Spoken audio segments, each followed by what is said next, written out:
what happened previously on the Broken Kingdoms campaign. So, how are you feeling, Finbar? I am feeling good. In the real world, I had a mildly stressful day of putting out all the fires. Things broke that have worked perfectly fine for several months. And also I shaved specially for the stream because I have been teased by chat every single time for the last few weeks. I'm scared. I'm scared of them. They're big. I wouldn't want to meet chat in a dark alley on a night out, is what I'm saying. Probably because there are like 50 of you at times. That would be just kind of terrifying to walk around the corner. There's 50 people just waiting for you. To have a healthy fear of your audience. Yeah, you know. I don't like healthy. terrified. I'm just, it's like heights. I'm not scared of heights. Finbar, how many hot sclusies do you have for us? Hot sclusies. I mean, I'm really hoping that we get more hashtag Canadian broadsides in this session. We just had a broadside from XP Overrated. Is Finbar old enough to play? Savage. Outrageous. Anyway, who are you playing tonight? Tonight, William, I am playing Chigaru Stormforged. He is a half-orc bastard son, now Baron of Oxenhold, cleric of the will, a god of chaos that he, I guess, sees through storms. Like, worships him by like his kind of earthly facet of the storm. Yes, I have a bit of a thing against the rule of law, slavery, and excessive like structures and hierarchies and things like that. And I'm walking into a place where everyone worships a man who wields armies of slaves, and his law is all about basically just abusing everyone who isn't him. And it's going to go really well. I'm totally not going to cause any problems for anybody. Perfect. All right then. And Mitch, how are you, sir? And who are you playing tonight? I am doing well. Full disclaimer, there's a fruit fly terrorizing my apartment, mostly because of the... In the interest of full disclosure. So, full disclosure, if Hilarious. Freaking out. I'm not having a stroke. I'm just attacking a single persistent fruit fly. No, I'm doing well. I'm excited. Tuesday's always fun. I love playing in the Broken Kingdom stream. It's all good. I'm, of course, playing Alex Talamis, the human bard, the sort of face of the party, who's trying to keep this eclectic bunch knit together, particularly after what happened last session, which I guess we'll get into in a moment. There's now a whole lot of layers to why none of us should get along. Like an ogre. And Alex is really interested in keeping everyone together, keeping this party working and functioning, not just for the sake of stopping the end of the world, but because he kind of likes the group. We're buds. We're friends. Yeah. Friends. D&D friends. Okay. Also, Alex is still a weregoat, so that hasn't gone Yes. Yeah. Sideline. We're just dealing with it when it comes up. We still have yet Still to... badass. We still need to find a battle that I can ride in on your back with our majestic goat armor we've rescued from Oxenhold. Yes. And Cord, finally, how are you, sir? I'm doing well. I just finished a stream over on my channel this morning. It was lovely. Some of the people are in chat. What's up, guys? But yeah, I'm Mythomatic. I am playing Algan Nalo. He's a high elf. Fei Fang, which is like a homebrew class of, I think he has like a medium armor, and sort of I'm doing an anti-magic build. He's kind of like a anti-magic Alice in Wonderland type knight. So a lot of weird magic happens around him, but he wants to stop that magic because he is doesn't believe in fun. Mm-hmm. Exactly. That's it. So Josh is playing Kane Hollow. He'll be here in a bit. We'll get him to remind us who he's playing, but we can still do the recap as to what happened previously. So between the three of you, please remind us all the events of last session. Yeah, I guess Finbar, you can start. You can talk about sort of what our plan was. Yes. Leaving Oxenhold, and then Cord and I can pick up once we got into Dustport. So we started with, Kane was in Bleak Redoubt having a conversation with the lady of, who I forget her name. Her name is Kia Bleak. Baroness Kia Bleak. I just have a lot of things in all caps in my notes on this section, and many exclamation points, because I totally called it. But I won't get too much into that, because I know that Mitch is keeping a secret from himself, so he's ready to be very surprised. But yes, we saw that. He then sprinted as because he's a full-on half vampire with ridiculous physical prowess, all the way to Oxenhold, where he met up with us, kind of at the tail end of a refugee caravan headed out into the desert, east into dust. Well, east into the kind of eastern satrap deserts, headed. He kind of joined us as we were in the middle of a rather heated argument where things were said that Garen may not feel great about to the person he likes and trusts a great deal. And he feels real bad about that and hopes that person can find it in his heart to forgive him. But we eventually settled on the plan to sort of swing southwards, trying to kind of hug the mountains so that our people were as close to kind of the border between the satrap and the Broken Kingdoms to kind of get out if an army was sent by the God King. Yeah. We proceeded to bump into a small kind of, I don't know what we describe them as, like a little sort of scouting group, emissary from Dust, from Lord something Shaloub. Chigaru Shaloub. Chigaru Shaloub, there we go. The envoy was Alari. Yes, thank you. Yes, and we kind of had a little chit-chat with them. There was also some other interesting person that I'll let Cord talk about. But yes, the next thing that happened was basically Alex stepped forward and kind of took the little, pretended I was his body double, and took the thing out of my pocket that gives me the authority of the Baron of Oxenhold, and claimed that he was me. And we proceeded to use our very famous Jenga strategy to divide up the group. So I led a few of these soldiers off to find our tribute of buried wine. And buried wine is code for a lightning bolt directly to the face. And I proceeded to evaporate them rather painfully. And I was then riding back towards Dust, and I'll let Alex take over. Or Cord. Yeah, so Cord and I, so Algan and Alex were heading with Alari himself, who seems to be kind of a mid-level official or diplomat. I mean, the fact that he rode out with this sort of inquisitive party speaks to the fact that he's not, in the higher end of the food chain. We sort of appealed to his vanity, to his stomach. He's sort of a larger fellow, so Alex sort of offered him like his only vial of like really good Charkesian wine in order to get an audience with him. Oh, Josh is coming in. So yeah, Algan and Alex headed into this guy's palace. We're sort of going there on the pretense of having a feast, saying that we were buying supplies for our caravan, that we're all sort of pseudo-indentured. I was trying to sort of feign that they were all sort of slaved labor to me, which seemed to work with Alari. He respected and understood that socially. So Algan and I got into this, into the town of Dust. We sent Kane to go get supplies with the money sent with us from Baron Oxenhold to buy supplies for the refugee caravan that was heading not into the city, but just going around it. And we were there to sort of make sure that no one has questions about this large body of persons moving near to the city. But the plan is, now that Alari's sort of guard is cut in half, he's taken us into this feast.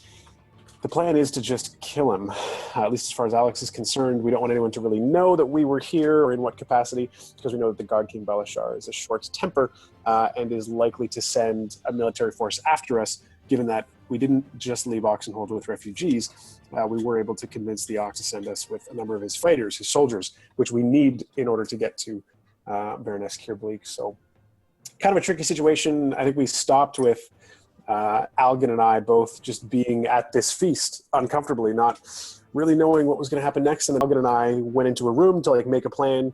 I think Alex made some kind of lie about needing to like talk about who was going to whip what slave that night. So Algan and I could have a private conversation to make some kind of a plan. And I'll let Cord take it from here, because it was an interesting conversation, one that neither Alex nor Mitch was expecting. So the conversation, I think, started off. It was, who was that man? And that man was Kunar, a man that was in that scouting party that Finbar spoke about. Now, Kunar is an agent of the clandestine. He is an agent of the clandestine. The clandestine are a faction of, I guess, of like these anti-magic warriors of these people who try to quell and snuff out all magic from the land. It's evil, it's a sin, and that's what the clandestine do. Now, when the party met Algin prior to the start of the season, or the start of this campaign, they met him and they thought they freed him from a clandestine war camp. But in fact, in this conversation, Algin had told Alex that they did not free him. They only destroyed the camp that he was training in. They didn't free the prisoners. They freed his prisoners. That Algin is still in training, or that he just completed his training with the clandestine, and this is to show the clandestine what his, I guess, where his loyalties lie, and also to show that he can be what they want him to be.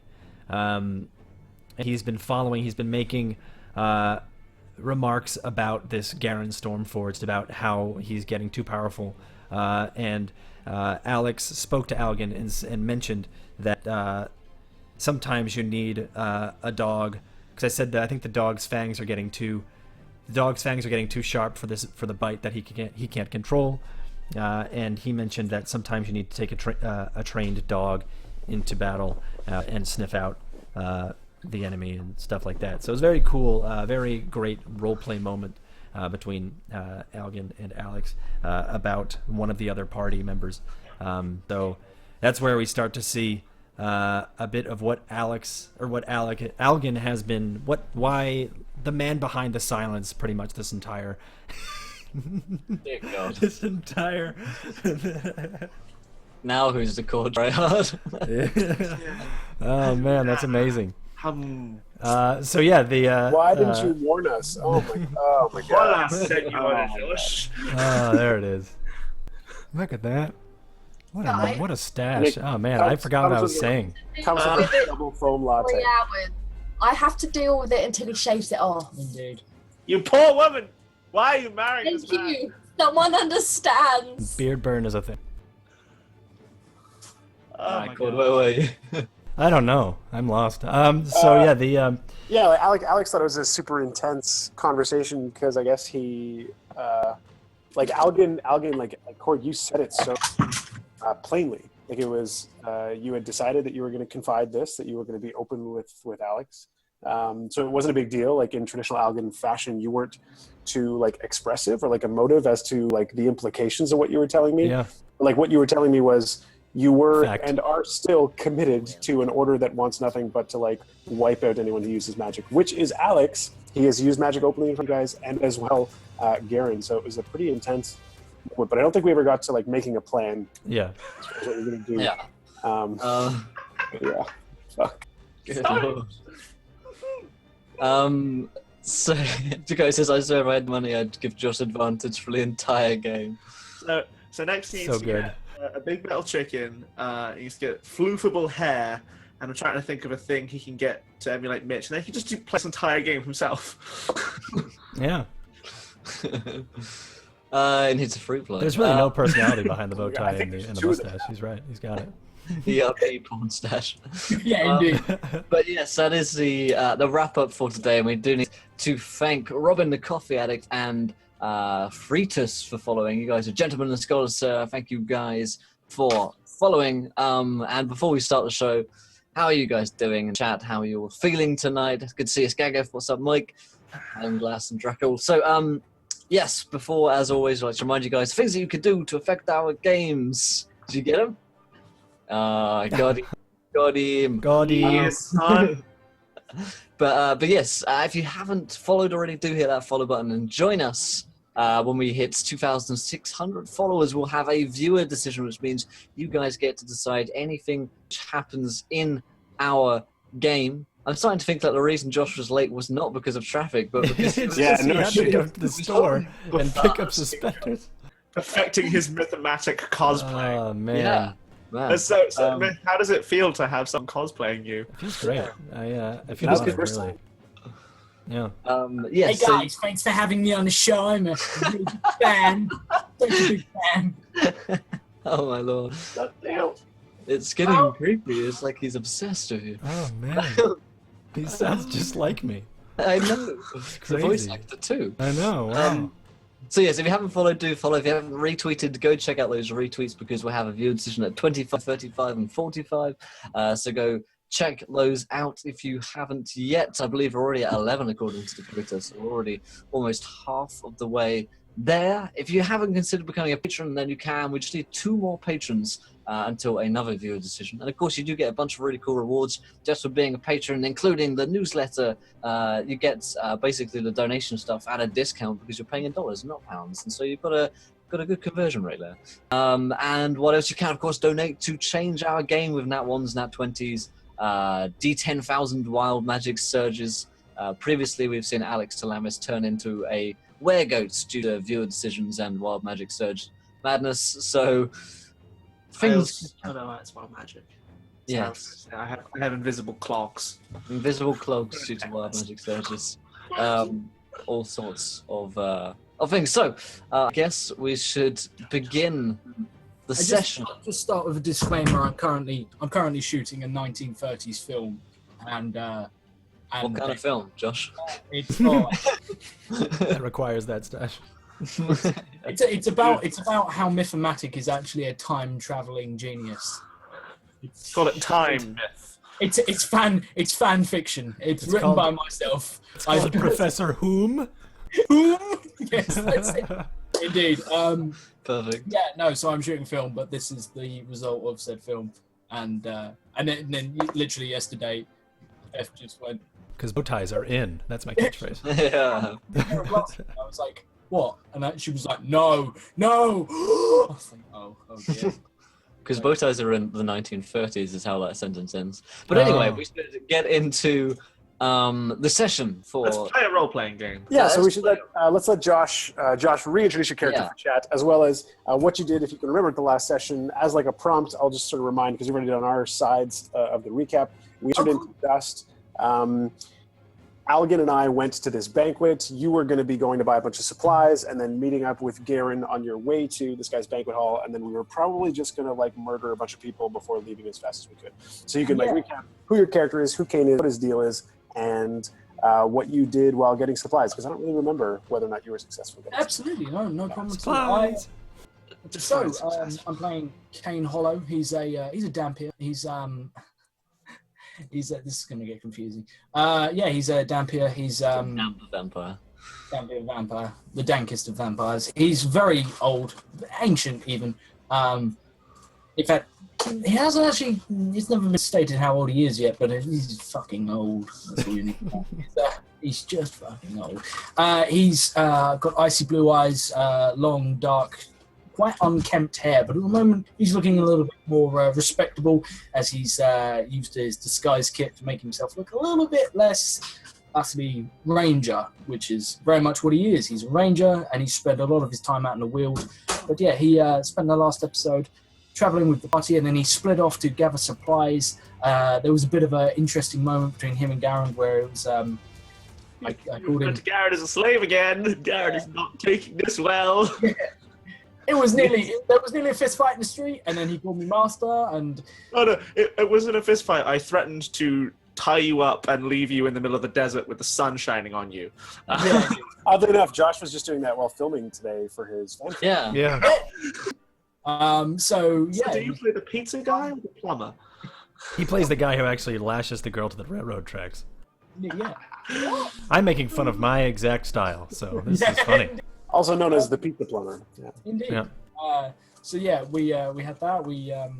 And we're currently heading back. We've arranged for supplies to be sent to outside the city. They're going to be picked up by a convoy. So now I'm just coming back to back up Alex. But I have no idea what's enveloped with you guys. I don't know any of that business, so it should be interesting to see how. Yeah, and Kane did buy supplies with basically all All of of our money. No, So, we've got 15 grand left. yeah. Yeah, but you spent 35. And your haggling was like, he said, okay, 40, and I send it all to the city. And you were like, oh no, we can transport it. And so you were like, oh, you know what's a fair price for that escort? Only 5 grand. Yeah. God damn it. I mean, I didn't see the issue with it. We're in like a pretty serious situation. If he accepted and he wasn't asking questions, it wasn't getting smelly, let him. Just stab him. It's not our money. Yeah, A that's it. scary vampire. No, I'm not. Just Yeah, that's stab exactly him. what this situation needs. I will drink your blood. Right, okay, I have a small city that will murder you violently. And you All right, enough bitching, children. Anyway, I love you. We need to thank Panfix8 for following. Welcome to the adventure, my friend. You are a gentleman and a scholar, sir. Thank you all so much. He says he's looking forward to see what we have in store. All right, then. So we have many things. So are we. Yeah. So as we pick up, we're going to start with Alex and Algan back in the room. I think you just left, perhaps. I think you just left to go back into the center of the room. And you guys walk out of the kind of adjoining chamber into what is essentially a small banquet hall.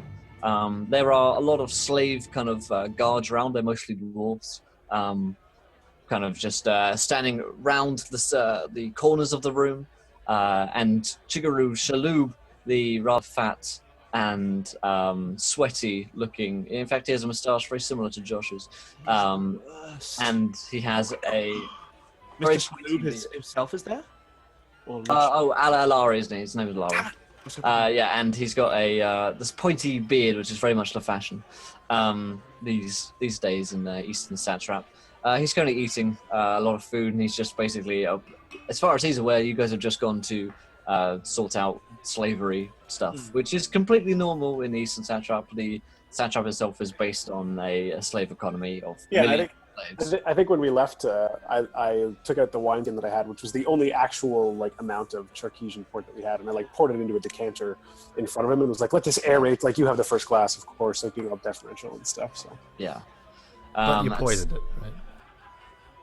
And so Alari is sitting down, and the guards around the room. He's none the wiser to anything. You're not in like the proper like imperial palace in the satrap. You're just in like one of these minor palaces around here. He's basically just an envoy for Chigaru Shaloub himself. cool. Can we start like as because I think the last thing Algan and I said to one another was, I said something along the lines of, whatever happens, we can't let any like non-slaves, like we can't let any citizens like walk out of here. That's Let's sort watch the replay. of That'd be Alex's cool if I idea. had that, though. It's like, all right. So Alex's idea is like we just need to like kill whoever is here associating with Alari in like a legitimate or officiating capacity, so that we can get out of the city, and so that there's at least going to be like a couple days before like anyone realizes that there's this house full of slaves that doesn't have anyone in charge of slaves, as opposed to just like trying to leave and then Alari will send after us, because I don't really trust that. Well, I mean, we're on a timeline because he's going to find out within a couple hours that we don't actually have like cartloads of wine to pay for all of the people who are passing through his sector. So the point is to just like, oh yeah, thanks for this party, like knock him out and then get the fuck out of here. So Yeah. so as we walk out of the sort of small room, Alex is still like a bit rattled from the conversation that he had with Algan about Algan's association or affiliation with Clandestine. clandestine. I always think like a word, but I can never get it. The clandestine. We'll say that as Alex steps like down the first step in a very cinematic way, he'll sort of like shake himself to focus. And I want to do just like a tactical survey of the room. So I can roll a perception check you like, but I'm wanting to see like how many individuals here look like they're non-slaves. What kind of guards are around? How armed are they? How trained do they look? What's going to happen if we start a fight? Sure. Go ahead. Nat one, because I honor the hard rolls. That's enough. Yeah. So on a nat one, you can see that there are 7 of these guys around the room, but you can't identify whether or not they're slaves or not. They don't appear to be wearing chains, which doesn't make it obvious whether or not. I don't know. Like, they're all carrying weapons, but some of them look ceremonial. Like you're showing a sword or just an elaborate carving knife for food. Yeah. Will, give me some kind of distraction, because I feel like, I mean, Alex is fairly perceptive, so like there's got to be a reason why he would like look around to like assess a battle and just catch none of the details. So either have Alari interrupt me or have me trip on the step. Give me something. Is this where we ask what Alex's type is? You're probably you see another go. And she looks mad. You basically see. I imagine what might distract Alex is a slave being punished in another chamber. You see basically a chamber where, for whatever reason, the slave is being kind of whipped and flayed, and there are kind of muted screams coming from the adjoining chamber. Slay's bad, man. Yeah. Okay, I guess, yeah, so we go back and sit down. Algan is like, I think Alari thinks that you're one of my attendants, Corey, but like a higher up attendant, so like you're not quite like a lowly slave kind of thing, but you're definitely a badass one. Yeah, we were sitting at the table together, so he's at least okay with you eating with us. I pointed you at the concert. That means you're my girlfriend. Cool. So are the slaves like bringing out food? Yep, there's lots of food around. And some wine as well. Okay, I'm going to throw myself at the mercy of the rolls again. I'm going to make a sleight of foot roll, very similar to sleight of hand, as you can imagine. It's much hotter. I'm going to make a sleight of hand check to when one of the slaves is coming over my shoulder, sort of between Alari and I, either to take away an empty plate or to put down some more food, replace something, or to pour more water, whatever it is. I'm going to do some kind of like sleight, if I can, to make it look like I'm turning to see what he's bringing or what he's doing. But I want to like try and trip him as best as I can. I just want to spill something on Alari, whether it's liquid, food. I just want to like spill something on Alari from the table. Okay, a 14 is not as bad. What's my add here? Adding 3, so 17, a perfect number. Nice. No, So on a 17, you can describe to me exactly where this kind of wine goes and how much of it is kind of over him. And I imagine he's wearing these kind of these very nice satin robes as well, which wine is going to stain horribly. Pour some Cabernet on me. Cool, yeah, so I mean, not too concerned about the spill itself.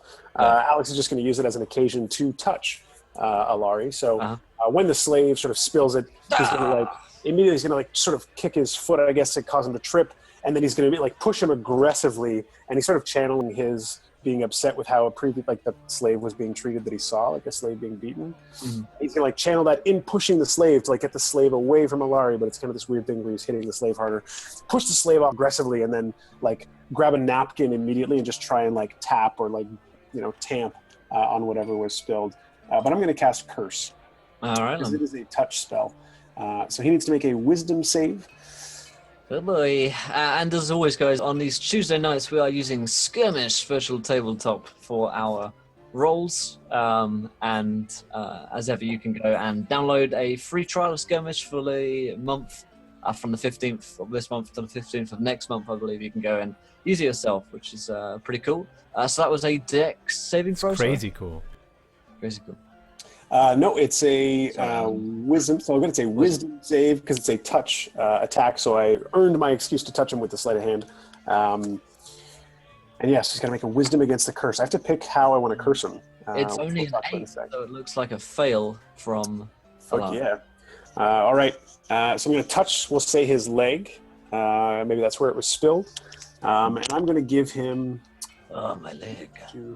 This is tough. So I can give him disadvantage on one ability. I can give him disadvantage on attacks against me, or I can just straight up, deal damage. I don't want to deal damage because I don't want this to be super apparent that I'm doing something to him. Maybe I will give him disadvantage against, we'll say dexterity maybe? I'm going to say dexterity because I know that there's a lot of dex saves involved with magic and Yes. sort of stuff. So I'm going to give him disadvantage on all dexterity-related tasks. So it includes ability checks, skill checks, potentially might affect his AC, your call. But he's going to have disadvantage on dexterity, but he's going to feel like cramping up in his leg. So maybe he just thinks it's like a flash of gout, which if he's a Yeah. rich flavor, he probably has. So yeah, he no, clean this up, and then the kind of slaves are kind of going mad to clean up as much of the wine, spilled wine as possible, and he's kind of my leg, and he's more wine, I need more wine. Alex will stand up and like really kind of dramatically show that he needs to lean on his cane. He's not threatening, he has a limp.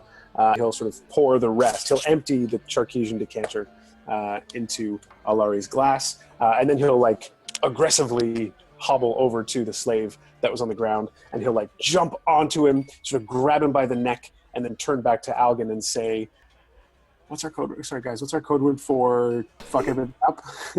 Jenga? No, Jenga is like split them up. Code. I think. I don't know. My suggestion. The worst thing in the world. Yeah, this reminds me of the lake. So you can kind of like jokingly look at Algan and go, "This is just like that time at that lake. Lol, strangle a poor child to death." Wait, so lake is Reminds me of the time. Yeah, at the lake. basically, no. It reminds me of that time at the lake because I figured anything can be. You can just make any situation of just like it could be the decor, it could be something someone says. You can just slip it into conversation. You're walking down a corridor. These such a beautiful view. It reminds me of that time at the lake. All right, so Josh, why don't you explain to chat what our codebook is, or what it's trying to be, what it aspires to, What it decide whether aspires. it's like legitimate or not. What it aspires to be is not what it is. That's the thing. So we decided being a mercenary band, a group of people who may be in some compromising situations. We've got a couple of code words we've come up for when we can't necessarily talk about what is going on. We can't just come out and say what we want to say. So, for example, one of the other ones is, does anyone smell lavender? Means that we are being listened to or watched and we need to censor everything we say. So it could just, if any of our characters are just suddenly notice like there's a guy who's loitering very close and looks suspicious, you can, does anybody smell lavender? Shut up, Kane. And then we all know not to say, so we should go stab the owner of the town or the tavern or wherever we are. But yeah, this reminds me of that time at the lake, or any references to that time at the lake basically means be prepared to kill everyone who is armed in this room. I said armed because otherwise we could be in situations where it's, hey, kill everyone, kill everything, even each other. But that's a get ready signal, and then it will just execute on initiates. So yeah, like as Alex is like walking over to what looks like he's going to strangle this slave, he's going to like turn to Algan and say something like muttering as if he's describing how badly he wants to hurt this slave. He's going to say, I'm going to drown this wretch in the bottom of the lake, and he's going to really articulate the lake, hoping that there are two others nearby, outdoors, outside. Maybe like he'll shout it, like Alex will feign, and if I need like a persuasion or performance, I'm happy for that. Alex is going to pretend Alex looks blankly at you. Alex is going to pretend he's so angry that he's just going to scream, I'm going to drown this wretch at the bottom of the lake, so that he can scream lake and hope that if the other two are outside, they will rush in at this point. So I They have will a rush question at this stage. Can we just be outside this building, or do we need to cut to 10 minutes earlier as we get to the gates of his like? So we're gonna cut to you guys a few minutes before where you were coming up to the. Hey, hold on. Iragwen just donated 60 pounds. Will, Oh I my sent you a bunch God, of shit on Twitter. You know what to do. Oh, What? Thank Gwen? you so much, Iragwen, for that. She sent me a lot of stuff on the Twitters. All which right. I'll read to you guys. So it says, Oh, Wait, maybe she doesn't want us to read. You it read just it to us. says die. Because it Die says now. you know what to do. I know So- what to do. Everybody Alright, okay. reroll, yeah. Thank you so much, Gwen. That's a lot of money. Thank you. Thank you. How do you Wow. guys have this much money? I know. Jesus. Perfect. I know what will. I know Oh my what. God, let's get some ERP gasms in chat for Gwen. Yeah. That's All the Hello. love, all the love. Gwen, if you're around later, we can all hang out in Discord for a little bit after this. Just for you. Just to thank you rest in any way that we can. Yeah, wow, thank you. The That's fine, boys. I kid. Hopefully that wasn't a typo, that would suck. No, I just have a lot of stuff on Twitter that I am going to work into the She's like, game. fuck you, I'm gonna DM now. Scoot over, Will. I'm in the chair now. That's amazing. Will Alright, explodes and Gwen is there, ready. I am prepared. Slams down a 20 I would page. love Yeah, Gwen. exactly. I would love Gwen as a GM. Her voice is awesome. Yeah. So you guys, Garen and Kane, are outside the kind of gates at this part. Now I'm super nervous. Like every time Will opens his mouth, I'm like, oh fuck. Yeah. Way to do it. I live in constant fear of Will and just what he might say or do. Any donation bigger than a Wild Magic Surge, like my pucker factor just goes through the roof. Factor. Wow. Puck effective 40. So you guys slap on some puck effective. Well, you know, it's a desert. I'm a pale-skinned orc. It's really hard for me here. I say that. You guys are outside the gates as you're approaching, and you see what appears to be a column of soldiers coming towards the kind of smaller palace, which you're up on like the hill in the city of Dust at this point. And you see this kind of column arriving. There's probably about 100 soldiers. They appear to not be slaves, or if they are, they're very well armored and trained. What's up, Tiger? They're the favoured kind. Gwen says, I've given out presents and made you guys afraid. Pleases me so very much. Okay. And you see this column. You see this column approaching, and you can see that they're flying banners, flags, and the insignia is like this red fist, which some of you may be vaguely familiar of being the God King's Okay. general kind of insignia. There's a lot of Yeah, had banner. the God stuff King going banner on. was Heraldry. Yeah, and you see this column approaching, and these guys are much better armored, like I say. They're wearing this kind of resplendent, very kind of ceremonial looking. Be able to tell that it's more than just ceremonial. There's this kind of lots of plated, kind of spiked looking. It's got decorations on it, but it's still It functional. looks very practical, yeah. How many of them roughly were there? Sorry. About 100 or so, you'd imagine, kind of just marching towards, and you can tell that they're like bodyguarding an individual who's being carried on some kind of what's the word? Lifty Thing. up. Lifty uppy. Yeah, like carrying. Thing? Yeah. Palanquin. Pelican. I Pelican. think it's pronounced palanquin, but I might be wrong. Okay, we'll go with it for now. Lifty uppy thing, pelican. It's the lifty up. Pelican. Stretcher. Just a giant ass bird, and they're sitting in its huge feet. It's 100% a pelican. Yeah. It was confirmed to be a pelican. Yeah, I think it's a palanquin, but I'm not sure how it's pronounced. Anyway, it doesn't really matter. It's an Anapaquin is how you pronounce it. Yeah. Anapaquin. One giant Anapaquin. And they appear to be carrying this Pope from the Veil. This individual on this lifty uppy thing. They're marching straight towards the palace. They're coming up the steps at this point. You guys are probably just in a crowd about to go towards the gates, but not yet inside the gates itself of the palace. Oh, okay. Right, just stop at the top of this hill. My horse clip-clops and stop next to his head. That could be a problem.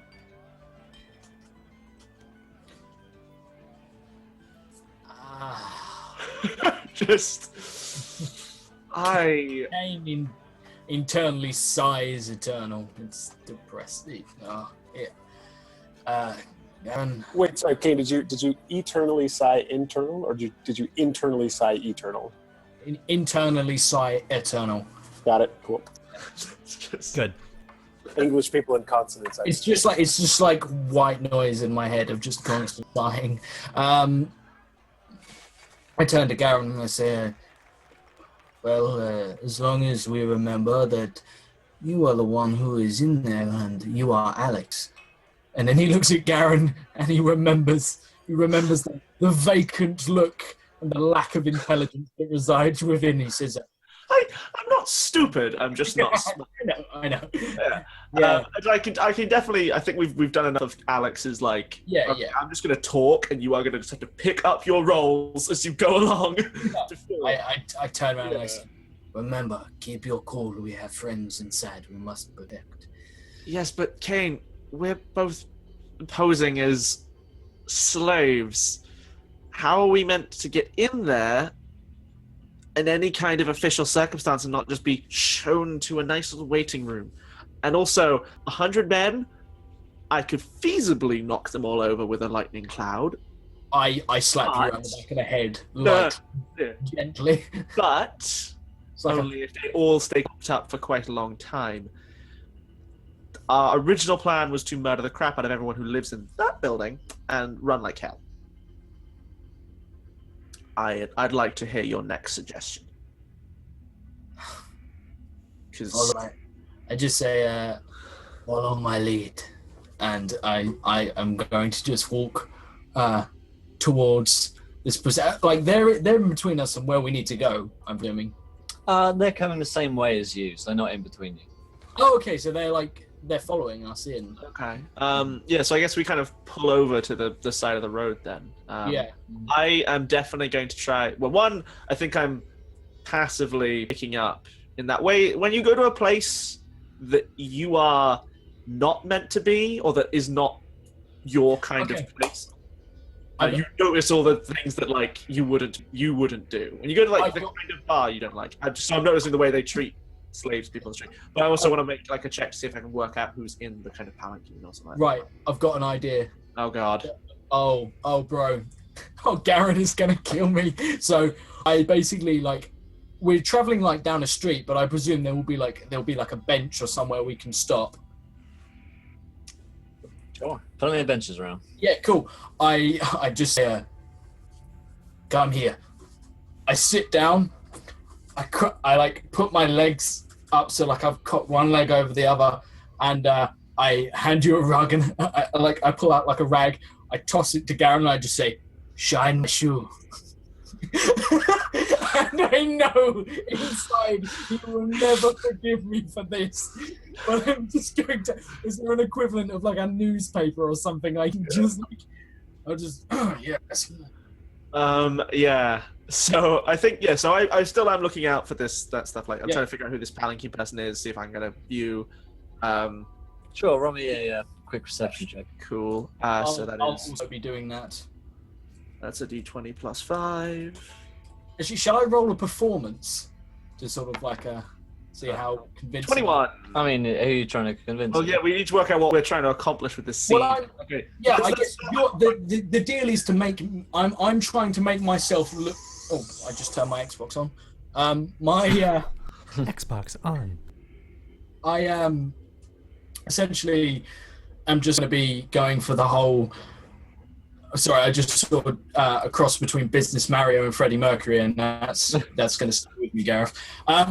So what I'm going for here is essentially drawing attention to me and everyone just ignoring Garen entirely, giving him like plenty of opportunity to scope out. Yeah, you can roll me a performance check.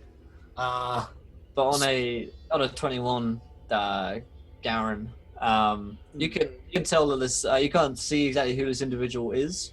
I mean, you wouldn't recognize him. I maybe am trying to form like almost an impressionistic thing of it, of like, okay, so I'm trying to use wisdom to put together the puzzle pieces. Like he's got this many guards. Is it the God King? Is it Shaloub? Is it someone Using your kind of intuition, this wouldn't be. You tell this wouldn't be the God King himself. You know, he'd come with like 1 million soldiers. Yeah, there'd be an army waiting outside for him. Yeah. This is most likely Shaloub. Or another powerful lord or dignitary. But from what Captain Herbert told you, basically Shaloub was the only real power in Dust. Right. So it makes sense that this guy would be him. Unless it's Yeah. just So Garen drops to one knee exceptionally heavily, and I think subconsciously, like, because one of the tricks that thaumaturgy has is that it starts like you feel like low-level tremors in the ground and things like that. That's happening, and he's not intending to do it. He's just furious, and he just good. shoot lightning. Yes. It's very localized. It's not actual. There's no real thing. It tricks the brain into feeling like it. it's just triggered. And through like I think from the back it looks very subservient. From Kane's perspective, he's like teeth are gritted. Like I think you can hear, even though there's no wind, the sound of his claws faintly You can just rustling. see like a part of the boot that he's polishing is like he's gone through the leather and he's now like grinding down to the bone and then just like. Alright, so yeah, Yes. you see this guy starting to basically go past you. You're taking most attention away from Garen. No one seems to be taking. I think. Yeah, because Garen clocks this guy and is like, Kane, that could be our ticket in. If we can. Oh, I just had a thought. I can't deal with how Josh is dressed and knowing what Kane looks like, because Kane is like dark and he wears face wraps and he's this fucking Edgiest of hipsters. I didn't see Josh sitting there. I was just. Kane's a pashmina wearing hipster. Is there any? Garen is like trying to think of like, can we hijack this column on some kind of official sounding business to get him in as our ride, but isn't yet violent, because violence is not how we solve this issue. All right, so Aware of that. how are you guys going about trying to get in? Yeah, I don't know, because like the thing that springs to mind is that we kind of claim that Alex has basically stolen our identity. Oh God! And walk in there and try and pit some people against each other, and take advantage of some chaos before legging it to all hell. Simba, Possibly dropping some lightning on some people. Hopefully. sometimes I do have to wonder if you're actually on our party side or if you I'm trying to work out how we get in there, because I am worried. I'm going to attempt to walk through the door, my friend. I'm also. Like a royal procession of possibly the guy who runs the entire city and is one of the generals to the godding. Before we try that, Yeah. I'm going to try. I want to meet that guy because I want to break his kneecaps. Yeah, I'm sensing a lot of aggression here, but Yeah, the aggression is directed at two very specific people. One is Alari, and one is this guy, and I want to break their kneecaps. All right, so what are you guys doing? I guess I will just kind of say, because Garen isn't designed for like social subterfuge. He knows what he wants and that kind of thing, but he's like, he And can't he will. work the way to get it. So he kind of goes, if you can think of a way to get us an audience, that may be our ticket back into the compound, the estate. I'm going to. Right. So what I'm going to do is I'm going to essentially stand, gesture for Garen to sort of follow, and Self back up with staff. yeah. I'm just going to be like, that's 2 punches you owe me later. I know. I understand how this is going to work. Don't worry. And Pull this off, we'll call it square. fair enough. And I'm going to sort of head. I presume there's like a gateway or something to get in. There is indeed a gateway. Yes. Cool. And I presume they're sort of holed up. Like I imagine they're sort of blocking it, or have they just been let through without a? They haven't gone through yet. They're still marching along. Okay. If you leave it a minute, they will. Cool. I'm going to suggest we leave it a moment and then Sure. sort of slip in. Well, not slip in, but we approach afterwards, because currently there are far too many guards to tussle with. So I turn to Garen and say, there are currently over 100 guards in the close vicinity. I don't think it would be a good idea to piss anybody off right now. Well, I was relying on your... And Garen just stops. It's like, it's like, oh wait, you're not out. Kane looks at you and just...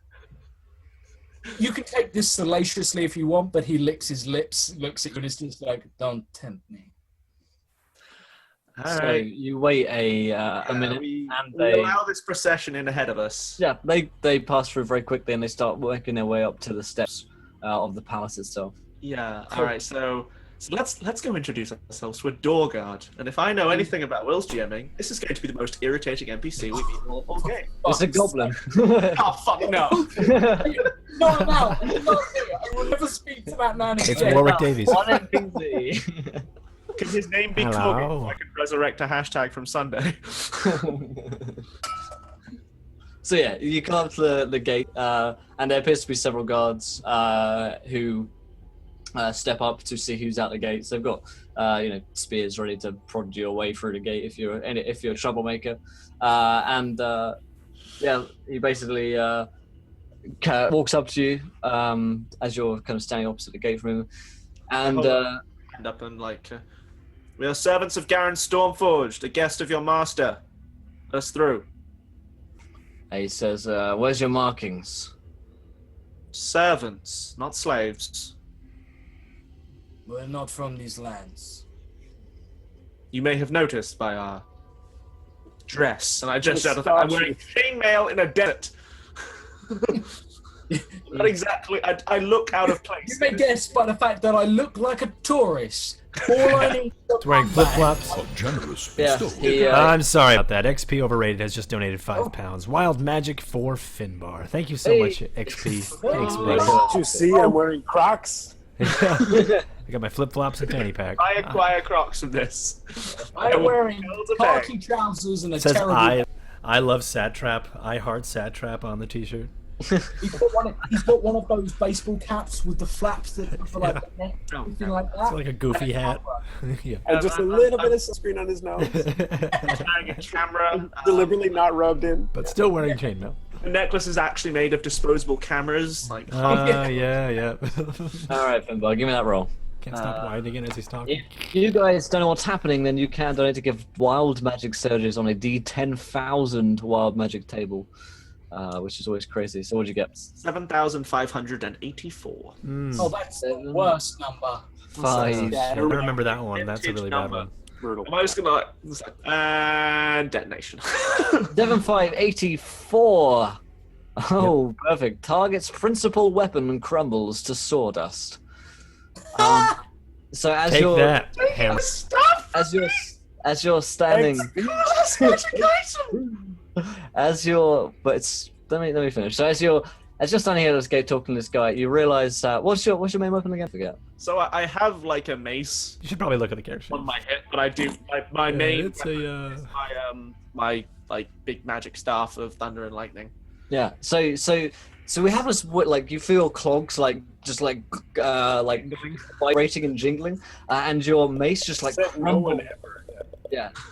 crumbles to sawdust, and at the same time, out of this sawdust, just on the floor, it begins to like form and shape together, out of these different like flecks of sawdust into a different shape. And I imagine, like, as you start seeing this happening, and the guy's like, "What's this happening? What's that?" You're like, "Oh, nothing happening down there because that's clearly magic." Yeah. And as you see the sawdust begin to kind of form and Coagulate. Well, it's Coagulate. metal, so it was the mace. Sorry, not my staff. Or it was my staff. it was the mace. Yeah, we'll say the mace. Okay, so yeah, I see like iron filings peeling off and this metal like bubble and coagulate into something new. I was like, zoop. Yeah, and it begins to form into what looks like a sword on the floor.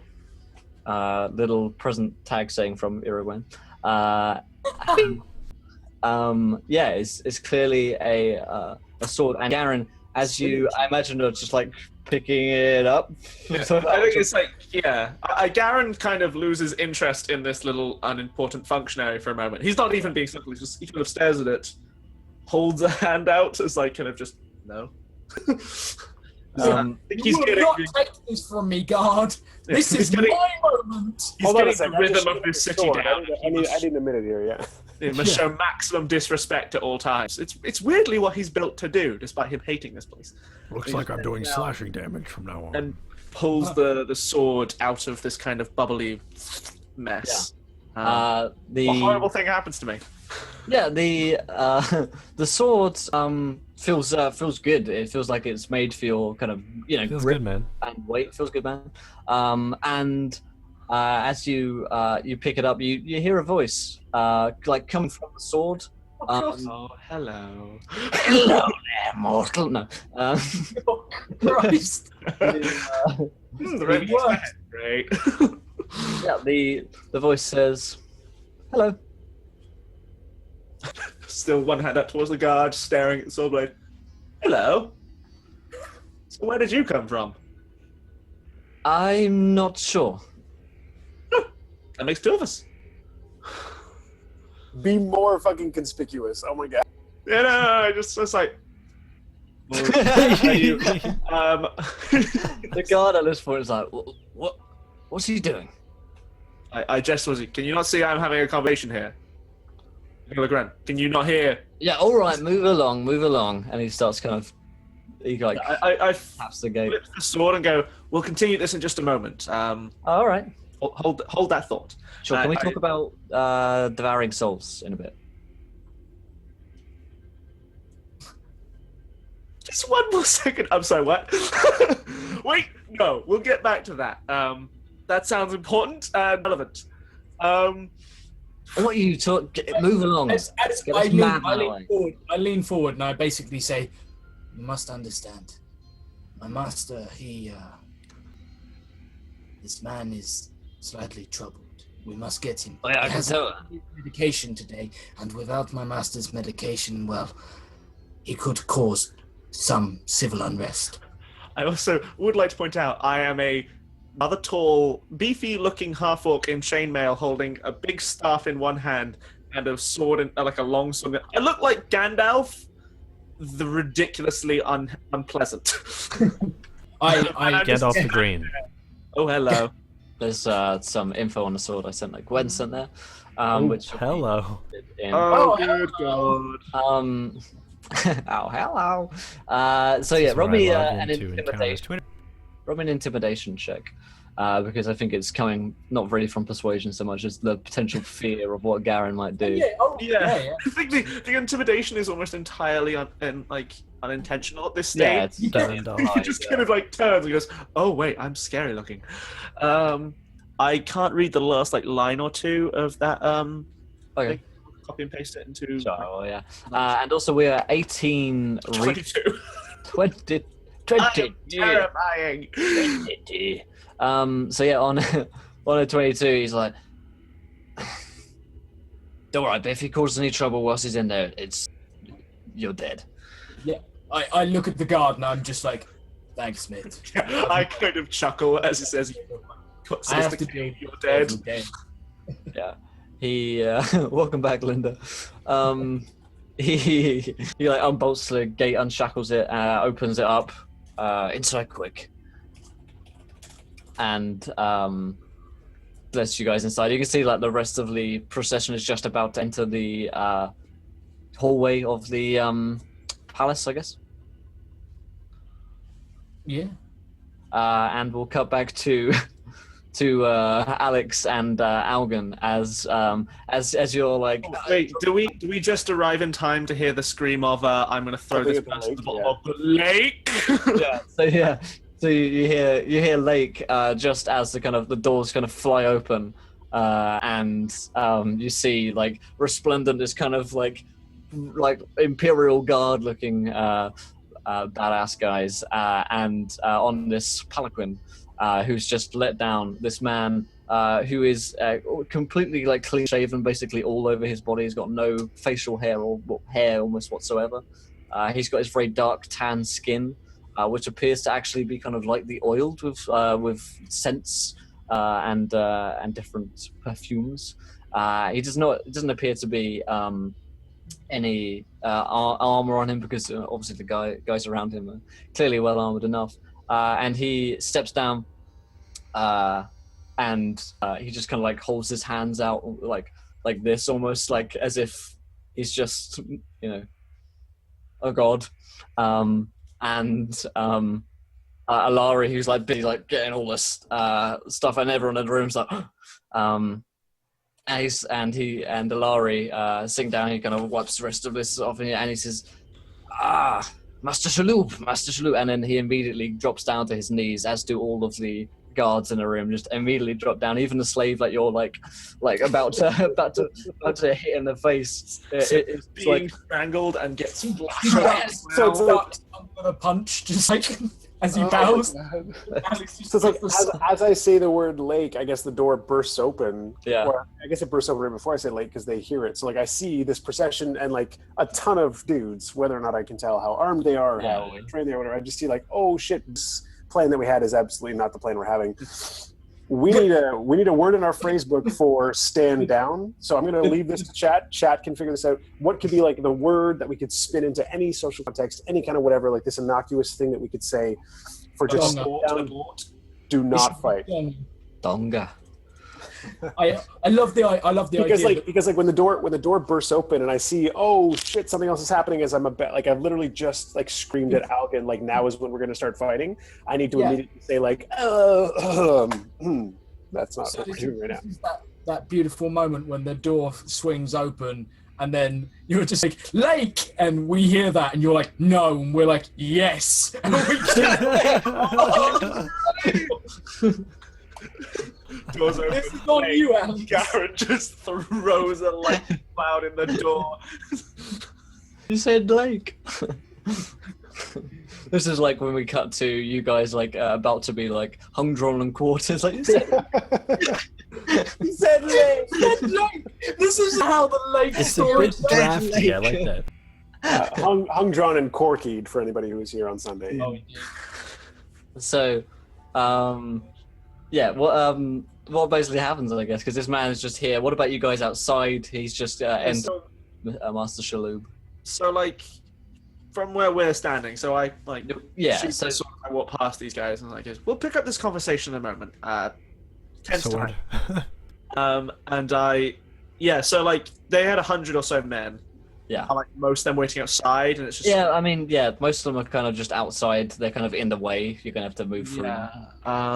Okay. Okay, so I think chat gave some suggestions, some which were good, some which were obscene, which I appreciate and like. But this needs to be something that like we could use in any context, and I think in particular it makes sense that it should be something that relates kind of or could stream somewhat inconspicuously with talking about a lake, because it's most often that like if we're going to use these code words in social situations, like it would almost be like lake would often be followed by whatever means like, oh, I was just kidding, like we're not actually, or like when it's time to stand down. Well, maybe possibly I would say suggestions are like Garen really needs to learn to swim, or something like that. Oh, It's like a follow-up pun.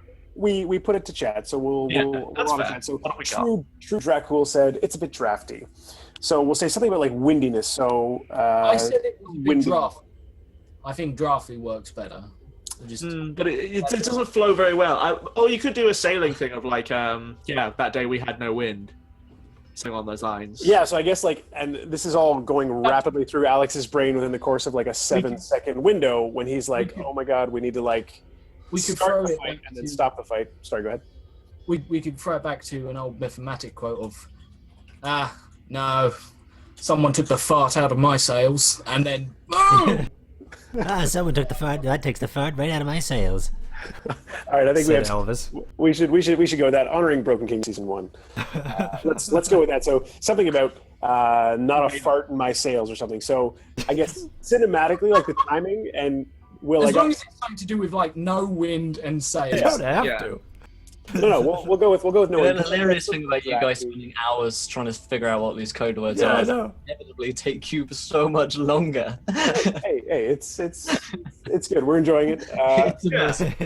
It's awesome. Like we'll like just kudos to like having done such a great job of like this weird fucked up like here like Cord and I thought we were setting up a certain thing. We're like, oh yeah, like Finbar and Josh will totally just be like outside and like we'll have the fight and then like our plan will work.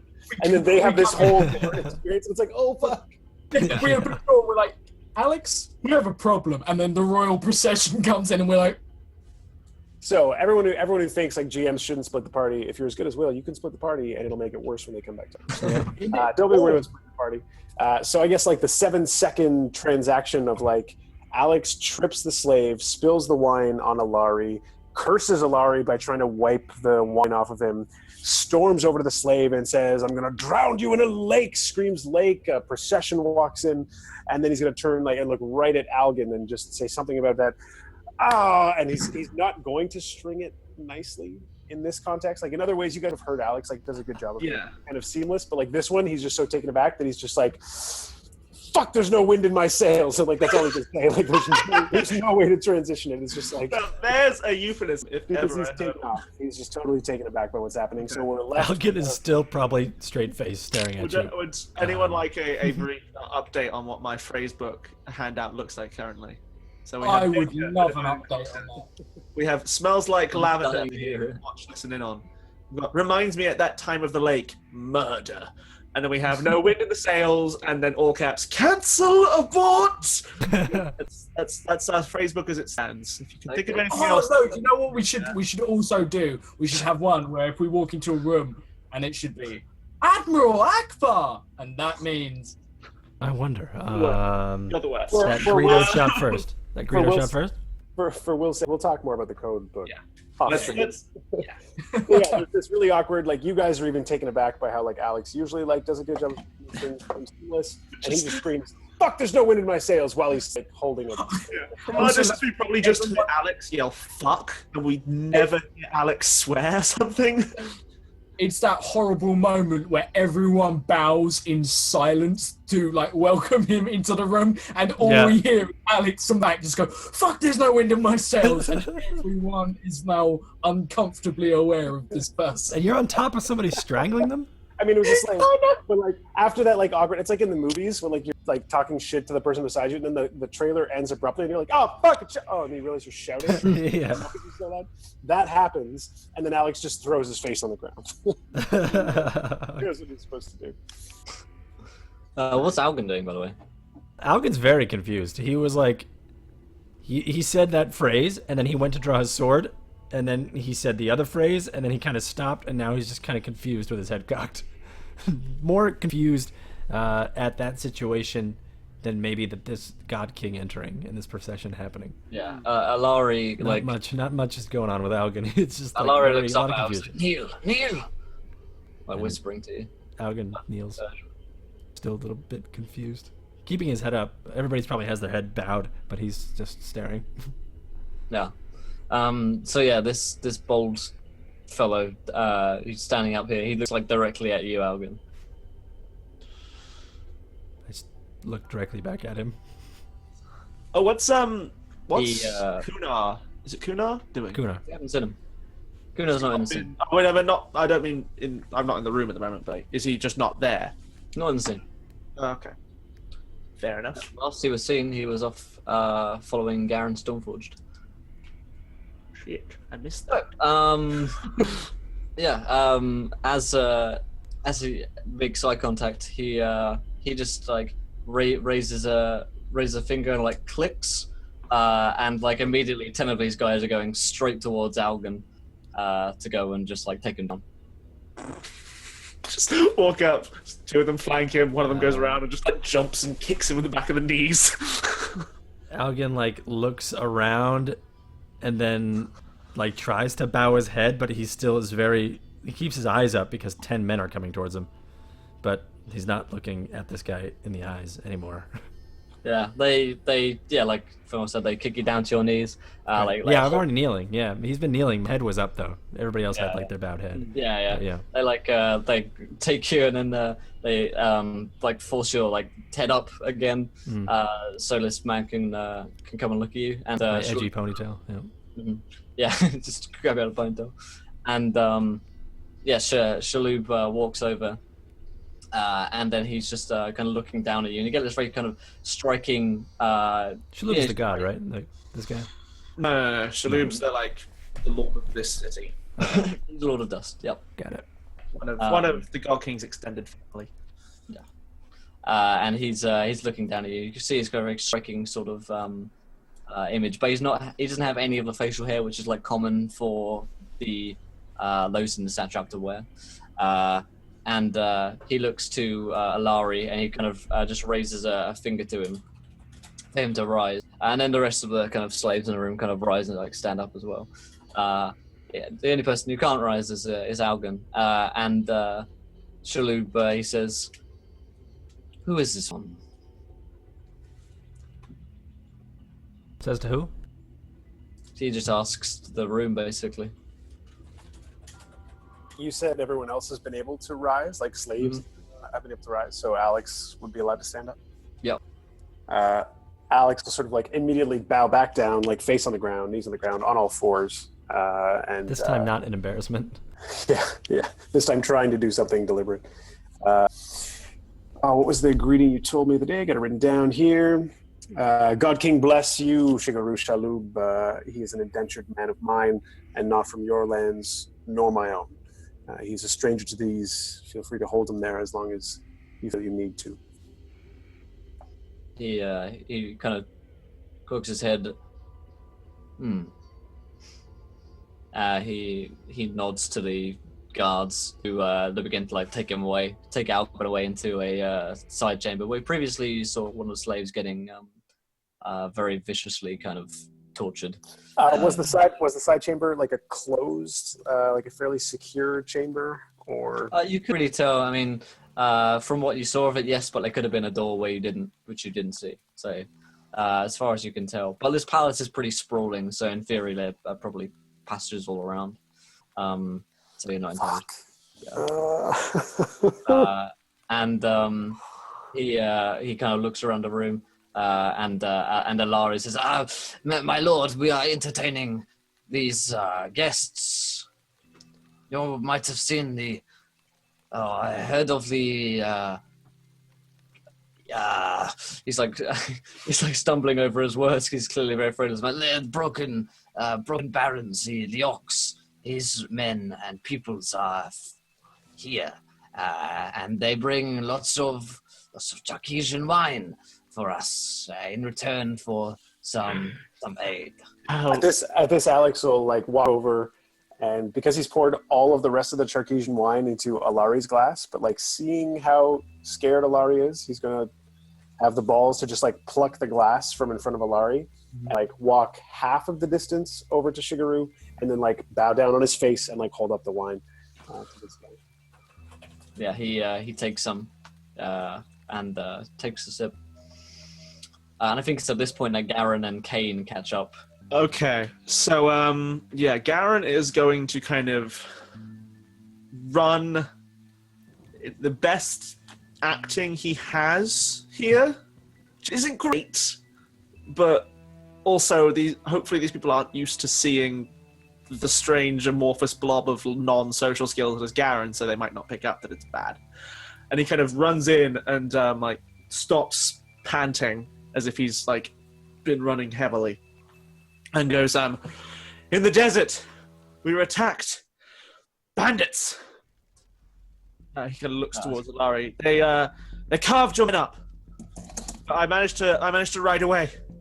Roll me a performance. I will look kind of in the direction of Shaloub and Alex. And before he rolls his persuasion or deception. I have inspiration from you from a session. I know. You can have bardic inspiration. I'm also hoping to potentially give you advantage by sort of asking immediately. Oh my god, I'm just gonna make up a name that sounds roughly Eastern satrapy, and hope that Alari didn't know all of the names of his riders. I'm gonna try and push this nat 20 that I got. Aladdin. Eastern satrap culture as far as I can. So Alex is gonna be like, and what about Aladdin, Alari's man, and pretend And at that point, Kane will catch up, and I am also going to try and back up you guys and just say, it was the first to fall. They shot him dead where he rolled. The others were killed as they tried to flee to the city. Okay, cool. All right, I'm gonna roll this. Do I get any advantage from Mitch's? Yeah, you have advantage from these That's- guys. Okay. Is there a way to roll advantage in the system, or just? Believe it, we just roll it twice. Yeah. Yeah, What's just that roll. topic Okay. process? So my best is a 6. Perfect. So this part I'm Oh gonna wait. I have bardic inspiration. So Okay. if I crush that, I might get a decent roll. What's your bardic die at this point, Mitch? At level 6 as a level 6 bard? I think it's a D8. It's not a D8. D8. I'm just gonna check because I want to make sure if I can Yeah, milk once you do that, I'm going to remind you guys that if you haven't followed, do hit that follow button and join us tonight.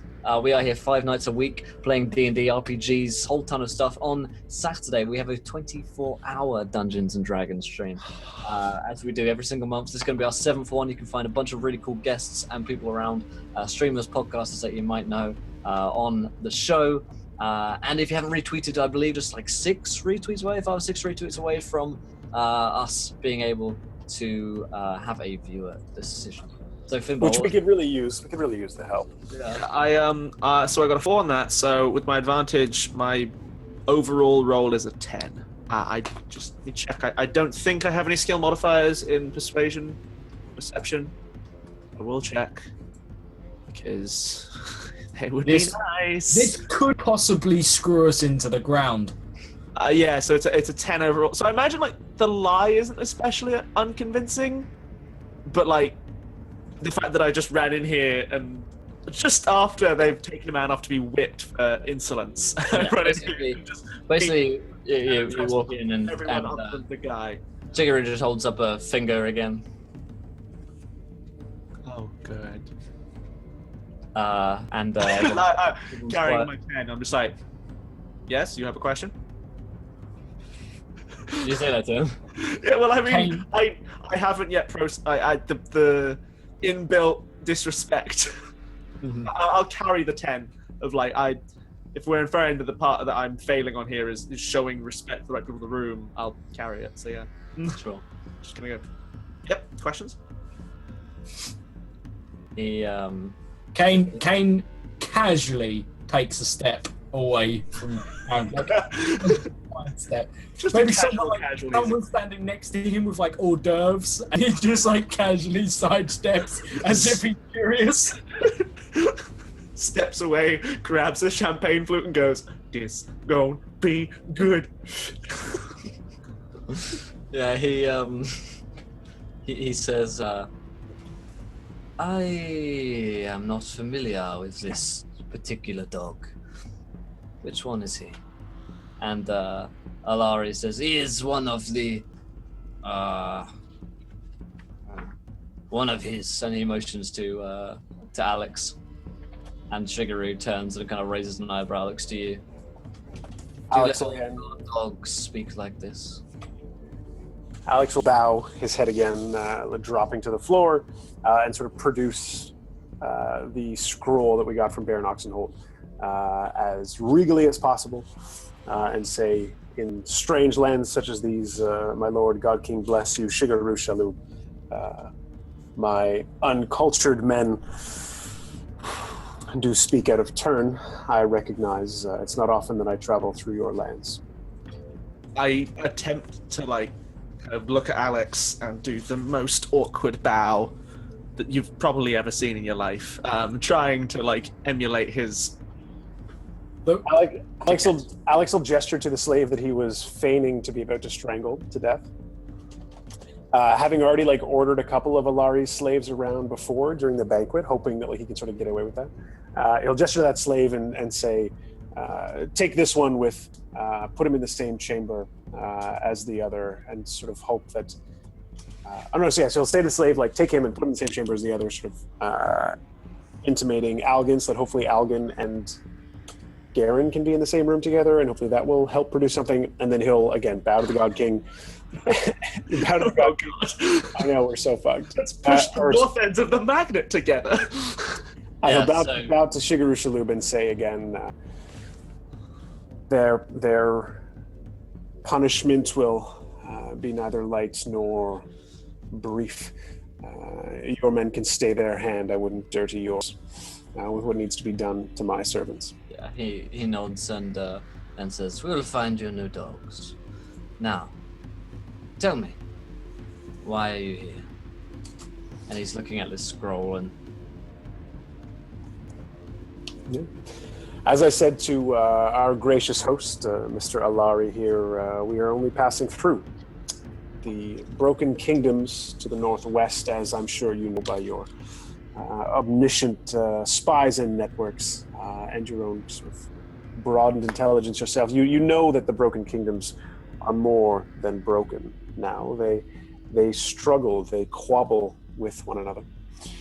And so we took advantage, my humble band and I, a small house that I'm from, but a sound businessman, took forward to see what aid might be needed by Baron Oxenhold, among others. Adeline Scholkstead is also in our retainer, and he'll pull out the sort of necklace, I guess, that she'd given to us to show the sort of private family heirloom of hers, hoping that this guy's seen it. If he hasn't, it's not, but it is a real legit necklace that's he super worth a ton of cash. Necessarily recognize it. We can tell that he knows jewelry. It's more valuable than the thing the average merchant would be carrying. Yeah, and so he'll go on to just say, politics are not my preference, nor my forte. There is much unrest, so I'm moving my assets south and hopefully west. We'll see what I find. So I'm sure your scouts will report some 1,000 slaves of mine, mostly farmers, women and children, moving on the outskirts of the city, and the few bands of armed men that I could muster, taken out from under the Ox himself. I have no interest in their games. Thanks so much to Maz for following. Welcome to the adventure, my friend. You are a gentleman and a scholar, sir. And Chigaru says, you know of the tax involved in moving such an amount of people through our land, as well as the added tax needed for the amount of soldiers you come breaking our treaty. Have you read the terms of the treaty? Can I roll with advantage? Either a history, whatever call you'd like,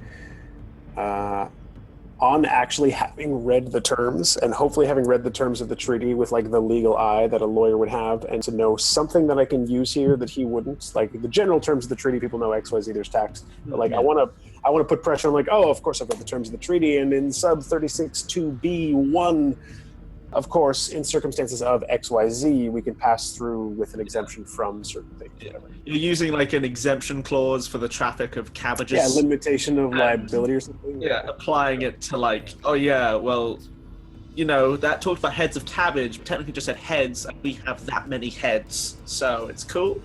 Actually, you know what I'll say? I'll say that there's nothing in the treaty as drafted for the sort of terms and obligations on the side of the kingdoms that relates to sort of indentured persons. I know there's lots of slaves throughout the Broken Kingdoms, but nothing for this like weird middle category of I pay for your sustenance, but like technically you have the freedom to walk away, but I'm really taking the clothes off your back. Means to be a slave, basically. Yeah. So I made this like middle category of persons who are like entirely sort of owned in that sense, in that if they have some kind of income, maybe, so technically they're not a slave or something like that. Yeah, or none of them would none of them would actually walk away from the employment, because if they did, I take everything, including their clothes. So they'd walk away like, naked and with no money, and they would. I believe that's called serfdom. Yeah, basically. Something like that. Yeah. And thanks so much to Baskerville459 for following. Welcome to the adventure, my friend. You are a gentleman and a scholar, sir. Thanks so much. Yeah, so something about, he asked about the terms of the treaty. I want to pull or put pressure on something on the treaty that he might not have read closely into, based on I'm selling myself as someone who's just super rich and owns like 2,000 peasants and then 1,000 soldiers or so. And I'm trying to move. I have to stop you right there. It seems as if we've hit 25 retweets. Oh, dear. Hello. All right, give me that roll, and then we'll do that. While he's rolling, can I just ask, like, so have I been dragged off at this point, or am I still like? Yep, you're being dragged away. Okay, cool. And just a brief picture of that room, like, because most of the soldiers are outside. How many armed men who aren't on Team Us are in that room? Yeah, and it's you and Algan both are in the room, yeah. Yeah, about 20 at this point. 20 people in the room, okay. Taking you in and kind of throwing you. So essentially are Iron Maidens. With my stuff? Yeah, they're gonna strip you of basically your. I would like to point out stuff. that my holy. Yeah, they probably don't get rid of your clogs because. Here's the thing: my clogs are invisible, Yeah, exactly. Yeah. so they can't find. So I have So, yeah, that. they're not gonna see them, so they're probably not gonna grab on. There's like this strange clanking noise every time they like pull something off of me. I just say goodbye to my sword. See you in a minute. Yeah, the sword says, yeah, when we're back, we should probably talk about killing all your friends. We will definitely need to have that conversation. Yes, that is a conversation that will happen. I feel like we should probably kill your friends. I Alright, have bye. strong views against that. We'll get to that. Okay. Okay. All right then. And then you're parted from your sword. My sword, my staff, my horn, and my shield, all on and the other side. typically Alvin is stripped, and you're kind of just chucked into an Iron Maiden, which, it's incredibly We're terrible. both in an Iron Maiden? Yep, they're both in not the same Individual one, ones or but the same one? different ones. Okay. Good thing I have Blade Ward. There's a whole room of Iron Maidens here. And you're Yeah, just- I will just kind of yell like, Algen, Yes. hear me? Can he hear me? yeah, so you hear basically a. All right. But let's cut back to that for a second. So, Alex, what did you roll? I only got a 16 in total with mods, even with advantage. Yeah. So, his that amendment was changed 5 years ago. It no longer holds any sway. Now then, let's get to a viewer decision. So, guys in chat, we hit 25 retweets, means you guys get to decide anything which happens in our game. Throw your ideas. What happens next? They are clearly a little bit screwed at this point, so how on earth are they going to get out of this situation? Or you could just make it worse for them. So Scarred Star in chat is going to throw it. We're going to get into a straw poll. The most popular one will happen. So let's continue for a moment. Yeah, so And, Alex will say, oh, of course, that's my ignorance. God King bless you, Chigaru Shaloub. We will, of course, then negotiate further the additional tax that will, of course, apply. I've already spoken with your friend here, Alari, as to the paying of the tax. Alari has no sway. He is a dog. Isn't that right, Alari? And Alari is like, yes, master.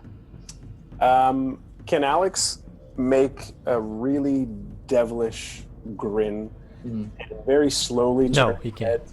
very slowly turn his head to Alari, like holding this like villainous grin, channeling as much of the actual hatred that he has for this man as possible, and then sort of like lean over, grab some kind of food off of his plate, and like take a bite and throw it back down for the sake of hopefully like endearing Chigaru Shaloub to me a little bit more, because I've been trying to be as deferential as possible. I'm sure Chigaru is familiar with like the lesser lords trying to pump themselves up, and like if anyone of actual substance realizes that happens, they'd be pretty salty about it. So just trying to cast some serious shade at Alari and hope that will help with my interactions with Chigaru. Sure, yeah. Roll me an insight check to see if you can get a read on Chigaru as you do this. And also point out no fucking player decisions. You will. Viewer decision. I have faith in the followers of lightning communism will lead us to victory. I have faith in the clandestine. Well, that's because you're an idiot. Goodbye. Okay, again on a 16, so 2 in a row. Alright. Like, get over So that. yeah, as far as you can tell, he has a strong disdain for Alari, and they two clearly don't get along too well. So probably this softens his disposition towards you slightly, but you can't get like a solid read on the guy. I mean, he's Sure. clearly a politician. Well, seeing that Chigaru is in no way paying any kind of respects to Alari, making this kind of like quite over the top and disrespectful, like kind of brash gesture of like grabbing a handful of food, my bare hand on this like elaborate banquet table, taking a bite and throwing the scrap that I didn't eat onto the table, not onto the plate, trying to be like as disrespectful to Alari as I can. I will then turn to Chigaru Shaloub and say, perhaps we should conduct our negotiation of further tax in a more fitting environment. Yeah, he smiles politely. Very well. We'll come to my palace. Bring any dogs that you need. Yes, I'm not quite finished with them. He'll sort of cast an eye down the hallway that Garen and Algan would take down. He says, "Oh, fear not," and he snaps a finger, and like 2 slaves immediately come and like kneel down at your feet and says, "No dogs, now come." And he starts to turn, and the Wait. So are we like being transported in Iron Maidens with him, or are we being left behind here? Sounds like he wants to leave you behind. Alex will raise his hand, like he doesn't want to go without them. He'll again raise a hand, but the act of raising a hand involves going down on all fours, like kissing the ground 4 times, and like putting a hand like on top of your forehead. So it's he clearly finds this quite Like an elephant. He'll make all the deferential gestures and say, with respect, God King bless you, Chigaru. I take your new dogs. And at this point, he'll sort of stand up, sort of check one of their teeth or something that slavers do. I don't know, like make some kind of like approved gesture. Oh, thank you Put for your finger in their butt. See if they're a good husband. I love the idea that this is one of those things where you like basically Alex knows all the things that were like deferential and polite about 20 odd years ago. So he's just like the most out of date polite person ever. Who checks teeth anymore? Fuck that guy. Yeah, so he'll make the gesture of like he's not saying that he's not taking the new dog, but what he will say is, if you will, my lord, the injury cast to me, my person, and my name is far more than what you saw in this chamber. Those two dogs you sent away have been on my retainer for several years now. It would please me a great deal. Pleasure that would perhaps transition into our negotiation of the tax to be discussed later this evening. It would please me a great deal to dispatch of them myself. If you could have your men strip them, send along a wagon with all of their paltry belongings so that I can sell what they might be carrying, but keep their bodies for me. Can you go with the I paid a lot of money to have them outfitted in the way that they are? As far as give me bring them along, but like obviously disarm them so that like all of their equipment that I paid for, I can have that in my possession. But bring them because I want to be the one who tortures them is essentially the line he's getting at. Also, lightning communism votes demigod. Well, go. Roll me a persuasion check. See if he's buying. Finally, you've given me insights, history, everything that I'm kind of like okay at. Thanks so much to Greg Decan for following. Welcome to the adventure, my friend. You are a gentleman and a scholar. Welcome, Greg. Greg Decan. Straw poll is in chat, guys. So go ahead too. and vote, and we'll see what happens. I don't even want to look at the straw poll. I'm not even going to vote because I don't want to see. I rolled a 16 on the roll, which thankfully with persuasion plus 10 makes it 26. All right. So yeah, he nods. I understand. Wow. He says, I dislike violence myself, but I know others who prefer a personal touch. I'll give him that same sort of like villainous grin that he gave to Alari while like eating his turkey drumstick or whatever the fuck. Yeah. Alari's still like, he just clicks a finger, and then the guards in the other room, you basically hear like a and Algan and Garen are like moved, and not gently moved, because you're in an Iron Maiden, and when an Iron Maiden's picked up by a lot of burly men, you are like put onto these spikes. Were we put in the Iron Maiden first? Yeah, we were already in the Iron Maiden. Yeah. Oh, I thought they were bringing us away to throw us in an Iron Maiden. No, you already got shot in one. Can I only hear the voice of my sword when I'm touching it? So I'm not hearing her like complain at being manhandled. Yeah, roll me. But first of all, roll me just a dex save to see if you can just like try and wrangle your bodies into a position where you're good. I'm actually going. Good. Can I actually cast Misty Step instead and appear in the corner of the room? Okay. Holy. Because I do have that and haven't used it yet. So yeah, I'm going to cast Misty Step. And immediately stealth. What's Finbar? Roll me that dex save still. So yeah, you appear in the corner of a room. So we'll get to that in a second. Roll me a d12 actually, Finbar, and then you take damage. Just as some like, you take 1 damage, just like a spike just starts to work its way. There's like basically. I pin myself on one and just tighten the muscle around it. So like I like grip it. It's like, Oh my god. Basically, all of your body is starting to be perforated by this, and there's one very close to your eye, which you're acutely aware of, because like, if it goes to your eye, you're like, absolutely fucked. But yeah, Algan, you step out, and then the guards kind of previously carrying your one kind of look over, like look confused. Can I stealth? How you did that? Yeah, roll me a stealth actually, but actually, yeah, it would be opposed. They're gonna roll perception because they're gonna feel like this 14. definitely becomes so much lighter than previously. Yeah, that's true. What? Wait a minute. So I'll probably give them advantage on this one because they're like, why is Yeah, this? what the fuck? giant steel box. So rolled a 10 and an 8, so they're probably not going to notice you. Yes. That's As, awesome. They're going to lift up, but like, just assume that this is still as heavy as it was before. Can I just like dip into like an urn or something nearby? Sure. Into a, I love Yeah. that. Just, like, you just step in, like sink and like become one with the plant. Or Inside. actually, like the mist, like as it closed, it looked like dust.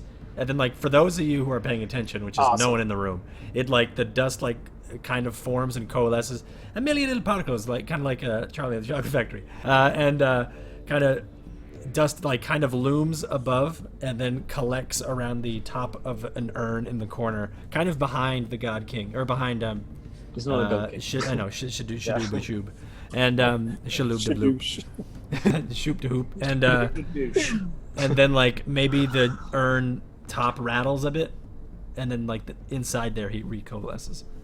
Sure. So you're lifting in a weight there, and Finbar, you can still faintly hear the voice of the sword. Like there's still a connection there. It's a lot less kind of like prevalent than it previously was in terms of just volume in your head, I guess. Yeah. And it's like, when are you gonna get out of there? We need to kill your friends. One, we're not going to be killing my friends. We'll discuss that. Are you Two, sure? Because we could do with the souls. I mean, trust me, we've I think got you wars to can- fight. There'll be plenty of souls, and they'll be helpful in gathering them. We'll get to this long conversation, Sword. Right now, I'm slightly focused on. So, because at this point, it's like, I'm Your trying to left Retta, yeah. Mike just here. It's like, I've got stuff kind of on my mind. well, don't die because we still need to kill your friends soon. Oh, dear your God. I'd like to talk, sweetheart, but I'm in the process of being penetrated in an Iron Maiden, so I really don't have time for this.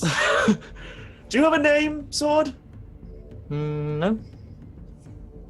All right. Well, She's playing hard to get, Finbar. People call me all sorts of things before. You know, Before? but Oh, I bet they did. before now. Sorry, what? You you. yeah, previous people, you know. Okay. I'm not just a sword for you. I mean, I would hate to make that presumption. You did just kind of seem to get created today, though, so excuse me for thinking you... I don't know. Maybe I assumed you were too gullible. 'cause Well, I you am were a magic literally- sword. I'm not just a normal sword. That's fair. How did you find me? I think you found me Okay. because it's probably because you need to kill your friends, and that some kind of magic. It's clearly sword has no clue. Probably because you kill your Yeah. friends. Magic told you that you need to. I think it's very lucky Yes. that I have a high insight score, because otherwise I might think this is a sign from my god telling me to kill my friends. But luckily, I can read his bullshit. So I'm just like, interesting. We'll have to have a discussion. Yeah, don't worry. I've got plans. We can talk through the full killing friends plan soon. Wonderful. What can you do other than? Pretty good at devouring souls. Okay. That's really my forte. And in terms of killing friends, there's no one really as good as me. I like. Wonderful. You ain't never killed your friends like me. So no, I don't know, magical capacity to murder an entire army full of people. That sounds a bit overpowered for a magic sword. Oh, good. You The have fourth wall breaking magic sword. good to know you have a sense of fair play, Mister Kill Your Friends. Hey, Mr. Kill Your Friends. My Like, apologies. who knows? Maybe I Thank you. scale well. I'm a miss. Miss? Married. Unmarried. Okay. But you know any other swords around here that like killing friends? I'll keep my eyes peeled for I you. like some of those because if you could dual wield us, that would be great, and then we could kill twice as many friends. Oh my god. Maybe you should make some more friends so we can kill them. Like under This is where Garen lapses into silence Yeah. as his sword can talk about killing. Yep. By the time they unlock his eye, they just go, "Do you have any other interests?" I guess as we're stepping out or like following in like the procession, Alex will sort of like extend a hand to Kane Hollow and say, "Kane Hollow, indentured man down to the 3,675th day. Appears you've been promoted. Fetch what I left at the table." Kane gives a gracious bow and says, as you wish, it will be so. And he goes over and like sweeps everything up. He like steals a tablecloth. He just walks over, steals a tablecloth, grates like a knapsack of it, and then just like marches forward with it. He'll sort of like toss over his shoulder to you. See to your lessers, Garen and Algan. See that they don't Garen. I'm Alex. shake off their Perish own. before you're undone. Doing well on your first day, and he'll sort of like give a nod. Like he's like, don't let them like kill themselves. He's trying to like maintain this charade, but trying to get all three of you guys I bow together. again. Clearly, I'm okay with this guy. Yeah, cool. Okay. So at this point, we're going to introduce the viewer decision as I need to get up a list of patrons for this actually. Nice, awesome. So It's a let's really go ahead good and do that. suggestion too. And actually, Alban, as you find yourself behind this gonna urn, as you're hiding here, Inside the urn, yeah. yeah, you see that kind of tucked away here, basically in like a little place that no one would kind of look, I guess, little kind of like depression Alcove? in the little alcove. You see that there appears to be a broom which kind of just falls onto you as you're like creeping around here, as you're like stealthed, like a broom just falls on you and like begins to clatter. You probably have to like catch it before. Yeah. I try to catch it before it rattles around some more. Yeah. Yeah. And as you like grab it, it starts to take off.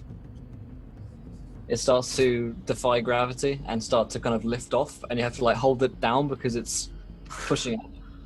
Well, if you care to find me, look to the western sky. All right, so I'm gonna, I guess. Algan's just like, I think I'll try defying gravity. And I guess he's just gonna hold, or he's gonna. He's probably gonna just hold on to it and see where it takes him. All right, I rolled a 15 on a D43 because that's the amount of patrons that we have. So let's go 15. 1, 2, 3, 4, 5, 6, 7, 8, 9, 10, 11, 12, 13, 14, 15. Okay, it's the demon is going to be named Colleen after Trebit, our patron. Thanks so much. Nice. You guys for your for your viewer decisions. Colleen the demon. So as you guys are leaving the palace of Alari, and he's left behind, and as Kane is picking up the stuff for Alex, you notice that you notice that there's a little statue here, Kane. As you like just grab this, the Alex things, it's just amongst Alex's like shit basically, and there's this tiny little statue, and it's almost like one of those old troll kind of statues, those old kind of like Danish things, and maybe like one of these Eastern Satrap gods you're unfamiliar with it. And as you pick it up, a person appears in front of you. There's a woman, and of course everyone else in the room is here. You're the only one that appears to be looking at this this person. It's a woman who appears to be half snake, half woman. The bottom half being snake, kind of wrapped up in lots of kind of Medusa-like little snakes, who just appears. And she says, "You appear to be in some trouble. I can help."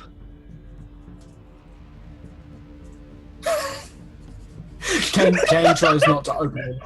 Kane's like, what the fuck? And Alex is like, Kane just takes the spliff out of his mouth and he's like, never again, never again. It's so high right now. No. Says 420. Oh, is that the time? It's 420, you know, and I presume like him being a slave, he's not really, no one's paying him too much attention, but I imagine there are still people around, so yeah, I'm going to stop as if like I'm going to almost like fumble and then stop to pick something up or like tie like, or like rebuckle like a boot or something, and as I sort of like give a slight drop to one knee, I'm just going to say, "Who are you, woman? Why do you come here?" She's like she's around you. She's kind of like with her snakes. She's like kind of just sort of touching you with these different snakes, basically. And she says, "I'm here to help. If you want it." Bad touch. Bad touch. I shake my head and I'm like, she'll be fine. Show us on this anatomical doll where she touched you. You think so? She begins to like formally snakes, and they kind of like come up from her like chest, and then from like out of her chest you see that there's like hole, like from out of her like stomach. From out of her stomach. And then she like pulls out like almost like this ribbon stuff. At first looks like ribbon, and then begins to form, and she like it's pulling out her innards, and it's just like staring in horror as she's like pulling the stuff out, and then she like does a kind of this, and then she has like a bow in her hand, in her hands rather. And you can tell it's like this red stained kind of bow, and your like vampiric sense, that kind of sixth sense that you have, which can smell blood and everything. You can tell that this bow is made by Just Another Warlock. Thank you so much for following, my friend. You are a gentleman and a scholar, so welcome to the adventure. If you guys haven't followed, join Just Another Warlock, who's apparently the summoner of Linda, the Lord and Savior. So yeah, this bow begins to form, and this quiver of arrows as well, which appear to be kind of like blood, kind of stained and dripping, and you can sense that like your vampiric sense is just like, oh god, this is the best. And the rest of crack bow. Sorry, we'll make that thing. Kane, oh god, you could do it by ERP-gasm. ERP-gasm. ERP-gasms. So currently Kane can sort of like smell the blood, and like his peripheral vision is gone. His sense of like everything that is going on around him is just completely faded out, and he can just hear like, you can almost hear like his pulse, except Kane hasn't had a very long time, and it's just this. You sense the pulse of like the blood on the arrows or something, you know, like kind of vampire stuff. And it's and she says he's probably like reached out and like. He's probably pretty much taken it before he's even like thought, who is this person? Like nothing else goes through his head. He grabs it because I'm sorry guys, but I have a condition. I have an addiction. I must feed it. Can't help it. Yeah, and she says, just like holds on to it and says, there will be a price to be paid later. And then she lets go as you like take it. And like in your hands, inside a small part of Kane is just like, you idiot! But like most of Kane is just like, yes. Yes. So what now? Like already testing this drink, huh? So as you take this, you realize you don't have it in your hands anymore. When you like come back to like your normal sense, and you realize that you've been standing there for like 20 seconds without anyone noticing this figure as well. You notice that the sword on your back now has this kind of blood kind of dripping like aura that you can sense on it. But most importantly, the arrows which you fire, the quiver is a quiver of blood. And I'll send you the info, which that sounds dope. Yeah, it was pretty sick. Like Gwen found some sick stuff. So the info is there, and we'll go through what each of the items are magically and in terms of the game once you get all of yours. But thank you so much to XX Kill Yourself, XX, for following. Welcome to the adventure, my friend. I can't say I would ever follow that advice or encourage anyone to do that, but welcome to the adventure nonetheless, my friend. You are a gentleman and a scholar, sir. Yes, you find out just kind of on your back, and then you realize that you're kind of back, and everyone's just walking out of the palace. I can't. Oh snap! I just read the. Oh, Yeah. oh, dudes. It's pretty sick. I can't read what the rest of it does. I'm so sad right now. Really? Don't even. My chat thing is weird on Zoom. Don't worry about it. The level of fuckery I could deploy right at this moment. Anyway. Yes. So I Kane just suddenly realizes and is like going to like you know that awkward like sort of like fast waddle where you're like trying to walk like upright and like very very respectfully, but at the same time you sort of have to run to catch up. And it's that sort of, he essentially, Kane does the, I may have just crapped my pants and I need to get to the bathroom very quickly run. So he just like walks and runs, a little well known. So yeah, all right guys. So Algan, back to Algan as these guys are leaving and going back to the palace. The Iron Maiden of Garen is being transported back up to the palace proper. You feel that this broom is like really defying. I don't have my stuff, right? Defying gravity. No, your stuff is the guards who Alex told to take stuff. Yeah, so they're taking it in like a chest basically, and taking it with the there are 20 of them with the Iron Maidens. I mean, I tried. I was just doing whatever I could so that you just didn't get flayed in the minutes that we were restored. Yeah, no, it's been a hilarious mix of miscommunication between the different players who are not in the same room. We're all doing our best to try and help each other out, and just not quite working. Yeah.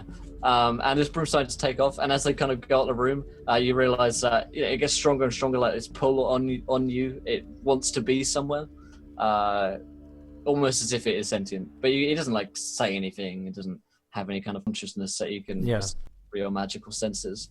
But you can tell that it wants to go somewhere.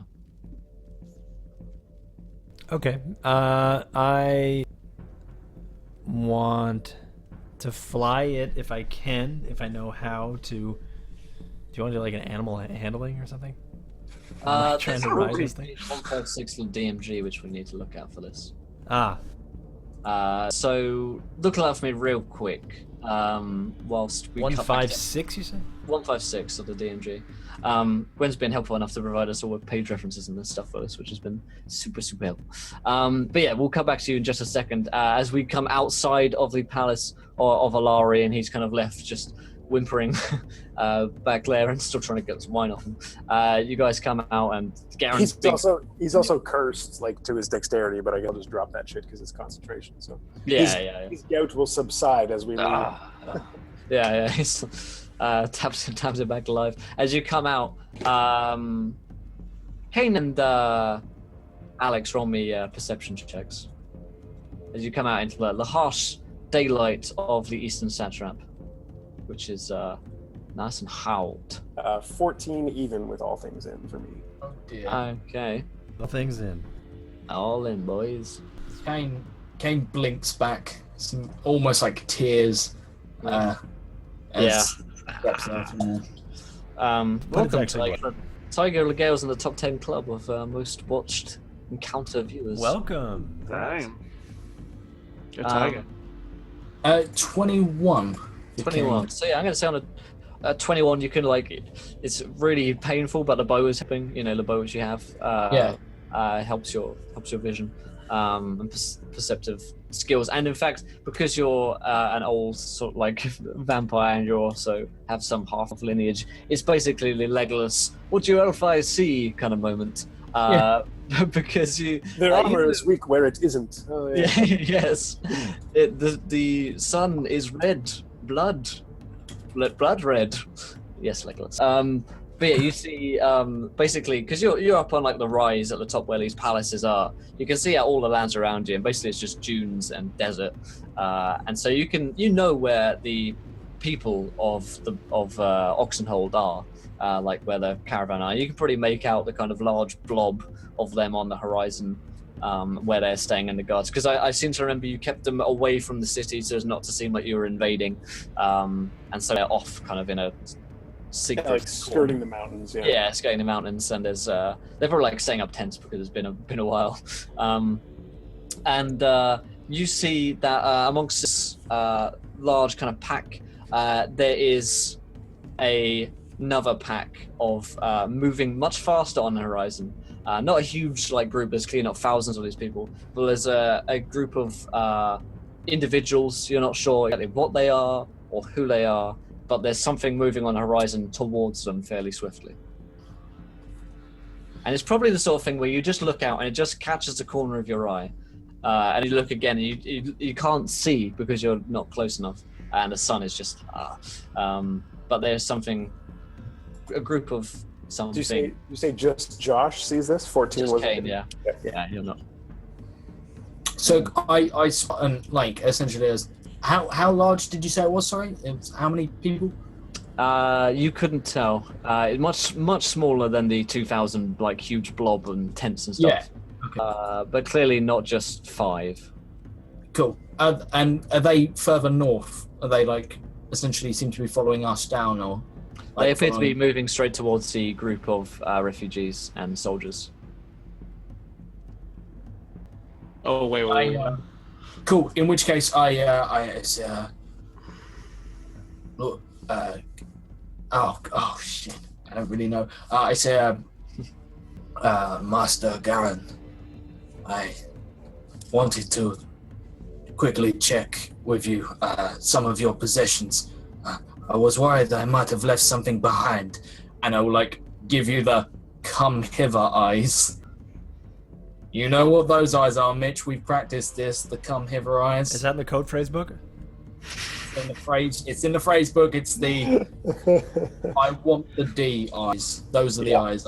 Yeah. The D20 eyes? The D20 eyes. Yeah, Alex will give a deferential "my lord" to Chigaru Shaloub and just turn to step a little bit to the side. So still moving in the same direction. Yeah, I say, don't look straight away, but you can make out people on the horizon. There is a party much smaller approaching them. How many men are we being escorted with right now, Will? Yeah, there's about 80, I guess, because the 20 are with carrying the Iron Maiden and No one close enough to hear this. Yeah, and you're in an Iron Maiden. And I have options for that. It just lead. Yeah. In terms of guards, they're all following Chigaru Shaloub, and you guys appear to be on the move at this point. They're going straight towards another palace higher up. Are you going in directly the opposite direction from this one? Alex will look at Kane, and you'll see that he's really seething. You don't see Alex this frustrated that often, not with any degree of composure left. And he'll sort of I guess in a really harsh kind of whisper to you, so that nobody else hears, but you can tell that he's just sort of at his limit as far as what he has patience for. He's going to say, We don't have time for these games. I don't. Will, sorry. Yes. You know when you just have that. Yep. Go ahead. I'm a half vampire, right? Uh-huh. Maybe. I would understand vampirism to a degree, probably to quite a considerable degree. How long does vampirism take to kick in? At least 24 hours. Fuck's sake. Two a week, you'd assume, yeah. It's Yeah, not like, okay. suddenly I'm a vampire. It's more like it's like a disease which grows. Bite, they then like die Yeah, of they're wretched. vampiric Yeah. poison or Yeah, the body fights it for a being while. murdered.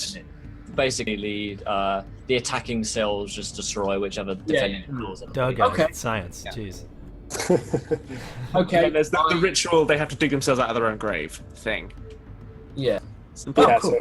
so Alex will say, we don't have time for these games. And he'll like look you right in the eye, Kane, and say, we do not step inside his palace. Whatever you need to do, we need some excuse to get out of here. And then he'll sort of like take you by the scruff of the neck, like thrust you to the ground, like where his boots are.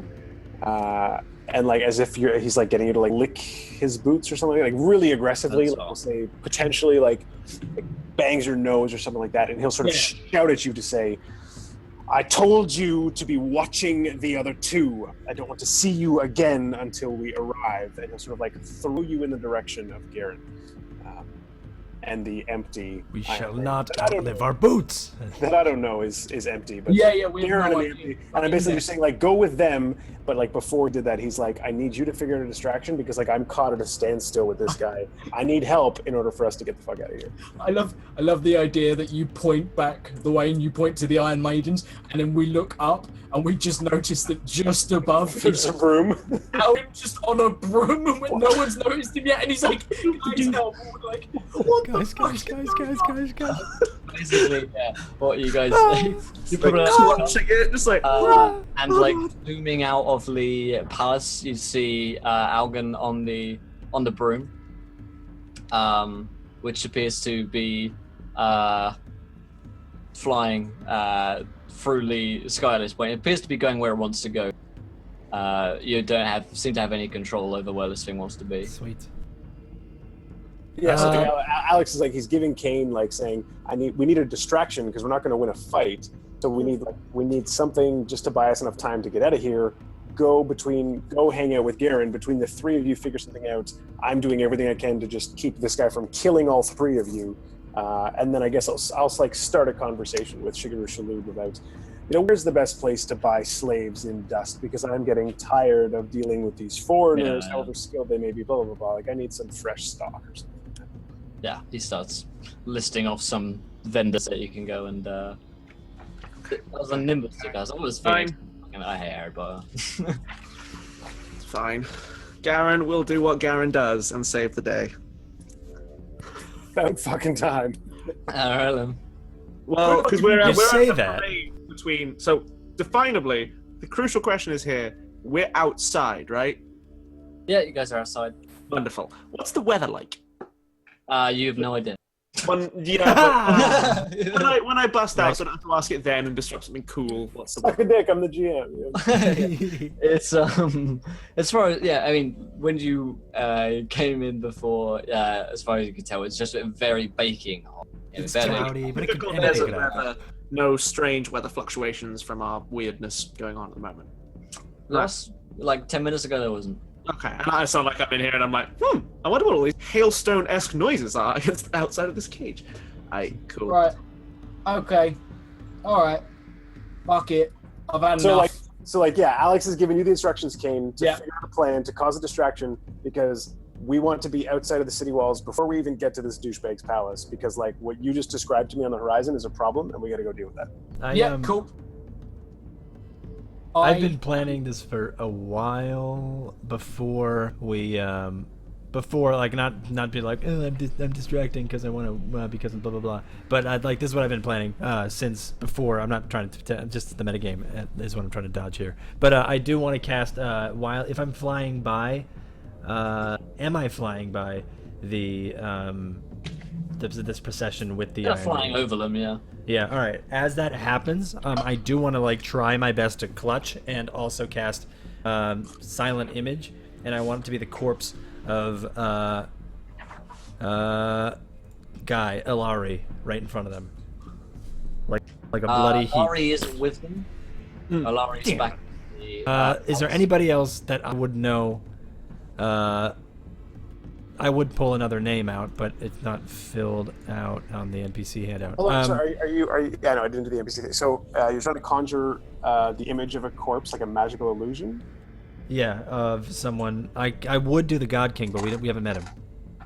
Maybe, and Will can totally roll on this, because I rolled the nat 20 on what I know about the God King and his policies. Could I have like described the God King very accurately in terms of like how he carries himself physically, what his like body, like it's a stretch, but like if you're trying to produce him as a corpse, then like if he's like upside down and kind of mangled, it wouldn't need to be like accurate. But Allow it, but it will be at disadvantage because you've never seen him yourself. Yeah. So Sure you're call, going sure off, call. like- But is there anybody else in that special book of yours that that could work? Here? Nobody from Dust, like Alari and Yeah, Shigeru put are the all of only. those. Yeah. All right. So I'll cast that Silent Image. Let's take a look. roll. I imagine it's their kind of Yeah. option or wisdom or something save. Make Intelligence. It's a Okay. it's an Ooh, that's the investigation. easier save to win.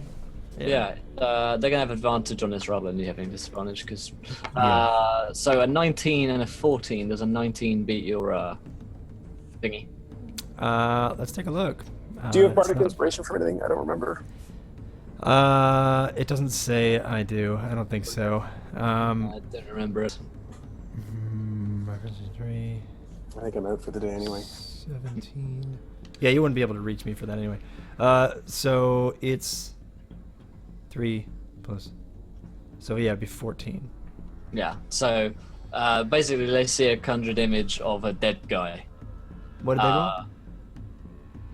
What did they roll? 19. Okay, yeah. So they see a conjured image of a dead guy appear, and someone goes to like clean it up. It's just the body, and then like it's not there anymore. Yeah. And everyone's like, "Whoa!"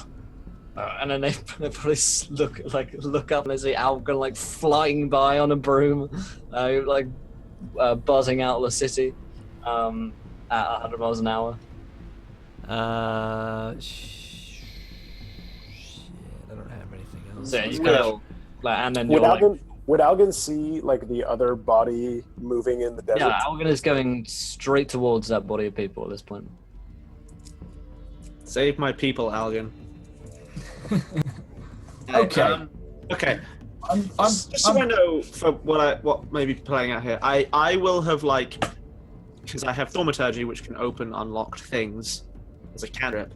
I presume my casket is locked, right? It is, yes. Yeah, that's fine. But Oh, the door's wide open. Oh shit. Oh, Yeah, I mean, walk right out. it was Guys, too lift it up. heavy to open from the inside, but with magic I could do it. Is more Yeah, it's- thinking. But yeah, okay. Kane. I essentially am going. I'm essentially going to just like as we're walking along, I'm going to fall back to where the people are. Essentially, like behind the procession, even behind like where the Iron Maidens are being carried, right at the back. What's sort of like the rear guard like? The rear guard, like the 20 guys who are carrying the Iron Maiden, so there's like 4 in each. Can you so troll there's- class my Iron Maiden Oh, and God. just say something like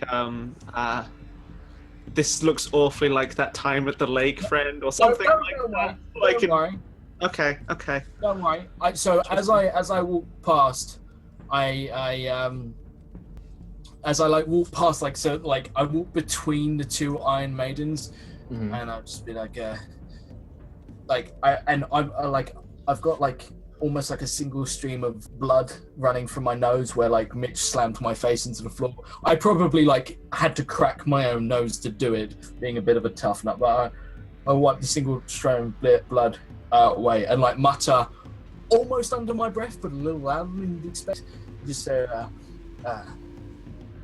this is almost as bad as that time at the lake. And then I'm going to just, so we've been walking through, and I imagine there are people who are like in the corridor, like servants, people around. Well, you guys are kind of outside at this point, so there's not so much servants in corridors, but there are servants around the attendants, Cool. I'm going to essentially, like, step around the corner, point to a girl, grab her by the hair, and just say, "You're coming with me." And then, the word lake was uttered, and I have no context, so Garen casts Thunderwave. Okay then. Blow his way out of this goddamn casket. We're on Thunderwave. What were you doing, Jeff? Probably con saving throws, isn't it? It's an AoE thunder spell. So you grab the girl. What's happening is Thunderwave basically simultaneously is cast. and simultaneously, Thunderwave goes off. I apologize to her profoundly as this poor innocent person is just like, what the fuck? As I essentially sink my teeth into her neck and drink. Oh, buddy! I'm going to get jacked up on coke, take my brand new bow, and I'm going to create as much murder in the opposite direction as possible and hope to fuck you guys I can draw away a lot of the guard. Alright, let's roll initiative. Okay, so... Let's roll initiative, first of all. So my spell, as I trigger it, so each creature in a 15-foot cube originating from me must make a con saving throw. On a failed save, I take 2d8 thunder and are pushed about 10 feet from me. Yeah. We have a map? Nope. Alright. We're gonna have to run this one within the brains. Within the brains. I don't understand. What? Oh, I know what I could do. Don't do it. Don't do See, it. Could you roll me initiative? I could indeed. So that is... Alex got a 7 on his initiative. 7. Excellent. One. Speaking of my evil, I was going through today a bunch of old clips to make this little montage thing of our like best moments and stuff. And there's this hilarious bit like months and months ago where there's this perfect bit I found. Beth's like, "Will, you're so evil. Oh, Will, you're so evil. Oh, you are. Oh, what?" It's just like 10 seconds disbelief. And she's like, "You." Like, I was That's like, awesome. I'm like all in a day's work, my dear. No, it's like it's not like your typical like fucking over the top like evil GM's like, oh, you get hit by a fucking rock slide or go the monster. It's like we're literally trying to be so intelligent and do all of the things properly, and we're just causing you to bring it like everything we do brings in another complication that just makes it worse and worse. Garen has resisted the urge to be Garen for long enough. It's time to blow some shit up and throw some lightning bolts at fools. Alright, and so Garen's initiative was... Yeah, but I heard the word lake and literally like I gave it beat, Thunderwave. So does that hit before the turn order starts? No, we'll just have you go first. Let's just put yours up the turn order. So Kane, what did you get? In initiative. Oh, sorry. You know what? I didn't roll it. I was too busy. And Algan, what's for initiative? Corderini? Yep, just one sec. Making things happen. 22 for Kane. 22 for Kane. Alright then. And we just do Algan. And we're waiting for an Algan. Alright, this so... is a bit of a cinematic stretch. Will, what time of day is it getting to now? Yeah, it's pretty mid-afternoon, so the sun's starting to set. So across the desert, the sun's kind of bleeding into the sands. Does there happen to be one of those like early dusk moons that's like visible before the sun goes down? Dunes? No, not at this point.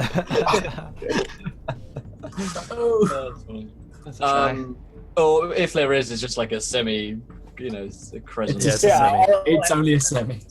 Yeah.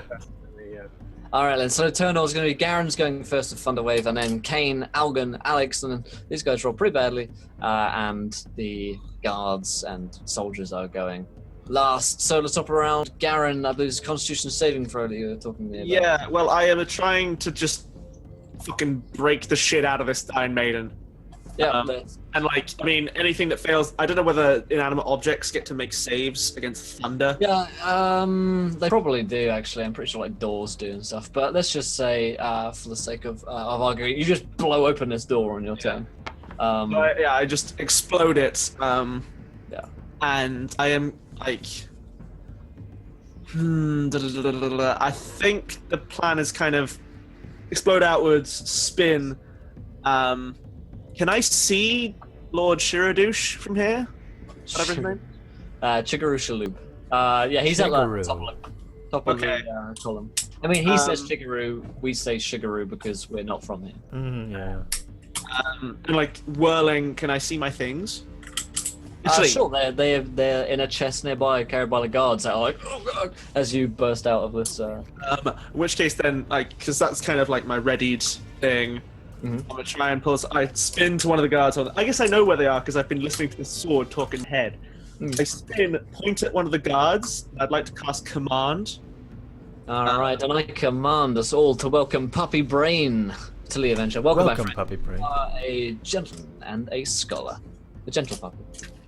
And I shall order him to pass me my horn. Okay. I need was that backup last- and I need it fast. What's the recharge on that, by the way? Okay. One word. It's like, I think it takes 7 days to restore. It would have been 7 days. Well, has it been I 7 mean, days? you wouldn't know that, would you? Garen wouldn't know that. Oh, there's a 7-day recharge on this. Yeah. Yeah, I don't know. I would have studied like the sigils on the side of it and looked for. Yeah, it doesn't say kind of a 7-day thing. It's probably like some vague shit about moons and gods and stuff. How many days has it been, or am I about to find that out meanly? It's probably more than the average. The average orc would know too. Desert. We made it all the way to dust. Yeah, you've been traveling for, I believe it was at least 2 weeks. So out of character, you know. Okay. Cool. Based on Will's tone of voice, I'd say we're about to get. Yep. That's my voice. These are my favorite. These are my favorite combats where we know I just probably not going to be make able it to to the end of the next round, Oh, there's only 200 of them, guys. But and I can maybe pull this off. All right, Garen. So it's Kane's turn. Let's get this moving. Oh, so, yeah. He does get to make a save against. Oh yeah, what was the con save? Yeah. It is a 60. Whilst Will rolls that, it reminds me. Okay. This just reminds me, Mitch, in Broken Kingdom Season 1, there was genuinely a scene where we started a fight and then out of nowhere, it was just... Will just kept adding more and more tokens to the map of enemies. And we were like, Will stop now. And there was like 56 tokens. And we were like, Will, please. You ran into the center of the clandestine camp or something. And Pater donated. Someone did. I mean, when we in Out of the Abyss, when Colonus The chase scene. There he is. first got to the Underdark, it was like, cool, yeah, there's 300 drow chasing you, and they're all experts. They all know exactly where they're going in the city, and you guys are just running through the streets getting shot by crossbows. Like, why do we do this for 3 rounds? Yeah, it was great. So Kane is going to... And these guys are blasted back on a 12. Yeah. From Thunderwave. Kane drinks in the sweet bouquet of cocaine blood. Yeah, you're feeling absolutely brilliant right now. I'm gonna need you to draw some fire for me, buddy. She's like, I mean, and I imagine you're drinking straight from central veins. Like, there's no way this girl's surviving. You're like ripping out chunks of flesh. I grab her by her, in fact, I want to make it slightly less aggressive. Like, I basically, I put an arm around her shoulder and I basically turn her so she, staggers around the corner, like, what? And I'm like, I apologize for this. I understand that, you're just doing your job, but, what the fuck? I'm feeling Yeah. Cool. I apologize. I haven't eaten all day, and then murder, and then I literally am going to step out, blood just drenched down. And I imagine this just completely ruins my facade. I go from I get because I was wearing an illusion of finery, and suddenly I'm just back in full beard, ranger, long hair. Draw my sexy new bow, draw a sexy arrow covered in bloodstains and everything. Blood red eyes, and is it I presume the bow is still my bow, despite it's still stat-wise regal bow. The King quiver itself indeed. bonus, yeah. Cool. So, I look up, and with my bow being it being ridiculous and everything like that, I'm going to sight out Chigaru Shaloub, and it gives me a ridiculous perception buff, this eagle bow, and I'm going to plant one in him.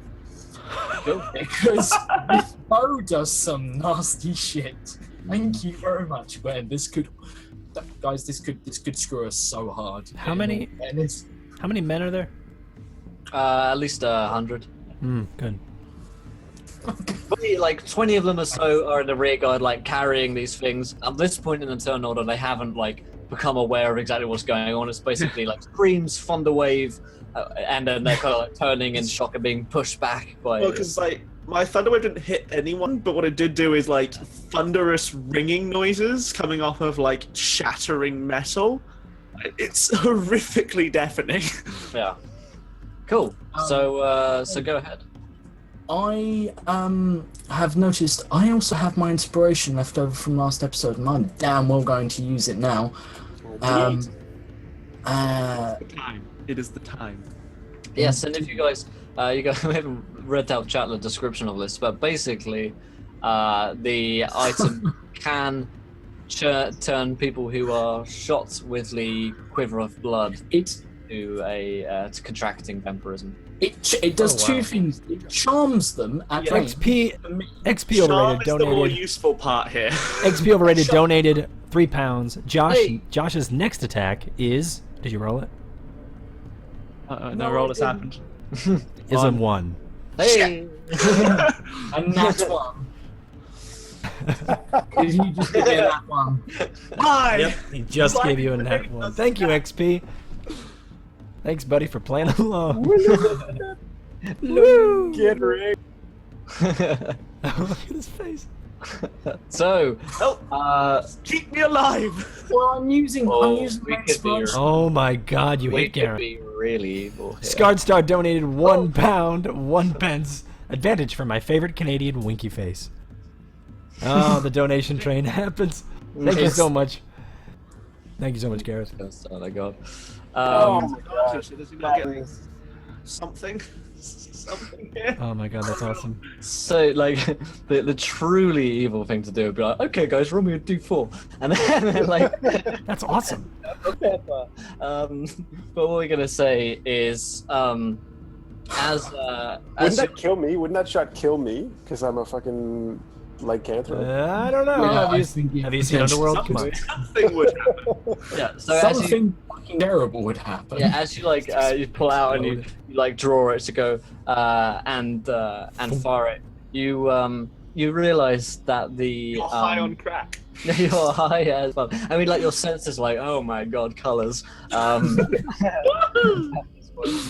And you realize that, like, as you take each one of these out, you sense like the power in the quiver kind of waning as you're like drawing them out, and that like distracts you for a second. Like the power is withdrawn from quiver into arrow, and you, for whatever reason, like it might be the blood sense, which is just like pounding in your head, like the blood dripping down like your throat and running through your veins. For whatever reason, your shot just goes completely awry. I mean, it probably kills someone else off. Completely innocent person, just gets shot with this arrow. But Chigaru himself, at this point, he notices that he's being shot at, and so the guards go into basically, oh god, defend the guy. So like start to like form a circle around Chigaru with like their shield, and they're doing shieldrum basically in terms. Yes, clump up, clump. Yes, indeed. Dramatically. So that was Kane's turn. Algan, it is yours. Well, I do. I don't have any control of this broom, do I? I don't. Sorry, what was that, Kane? No, I give up. I give up. Algan, you don't have too much control of this broom. You can try and wrest some control from it. It clearly wants to go back to the camp, and it clearly is interested in also finding out what these group of individuals coming towards the group of refugees are. And as you look, you're kind of flying way over the city at this point, and you're kind of shot out of the city on your turn. This thing is going like 100 miles an hour at this point. And you can tell that the people or the group of individuals, whatever they are, coming towards them. Roll me just a perception check, see exactly how much information you can get. 'Cause they are a long way at this point, but they come closer very quickly. They appear to be moving far quicker than any humans could run, or they're going as if they might be on horses. I think I have a good idea what these things are. 16. Okay, so yeah, on a 16, you can tell that these things are they're moving quicker than horses. They're big, muscular, like wolves, or something other than wolves. They look very similar to what Moldark, the god's form as a wolf, was these white wolves, but these ones are actually like timber wolves, kind of running in a pack, very much like wolves do in real life, like hunting down the weakest. At this point, I mean, the stamina of like a wolf normally isn't such that it could run as fast as a horse. As a horse could, like stamina-wise, a horse is way better.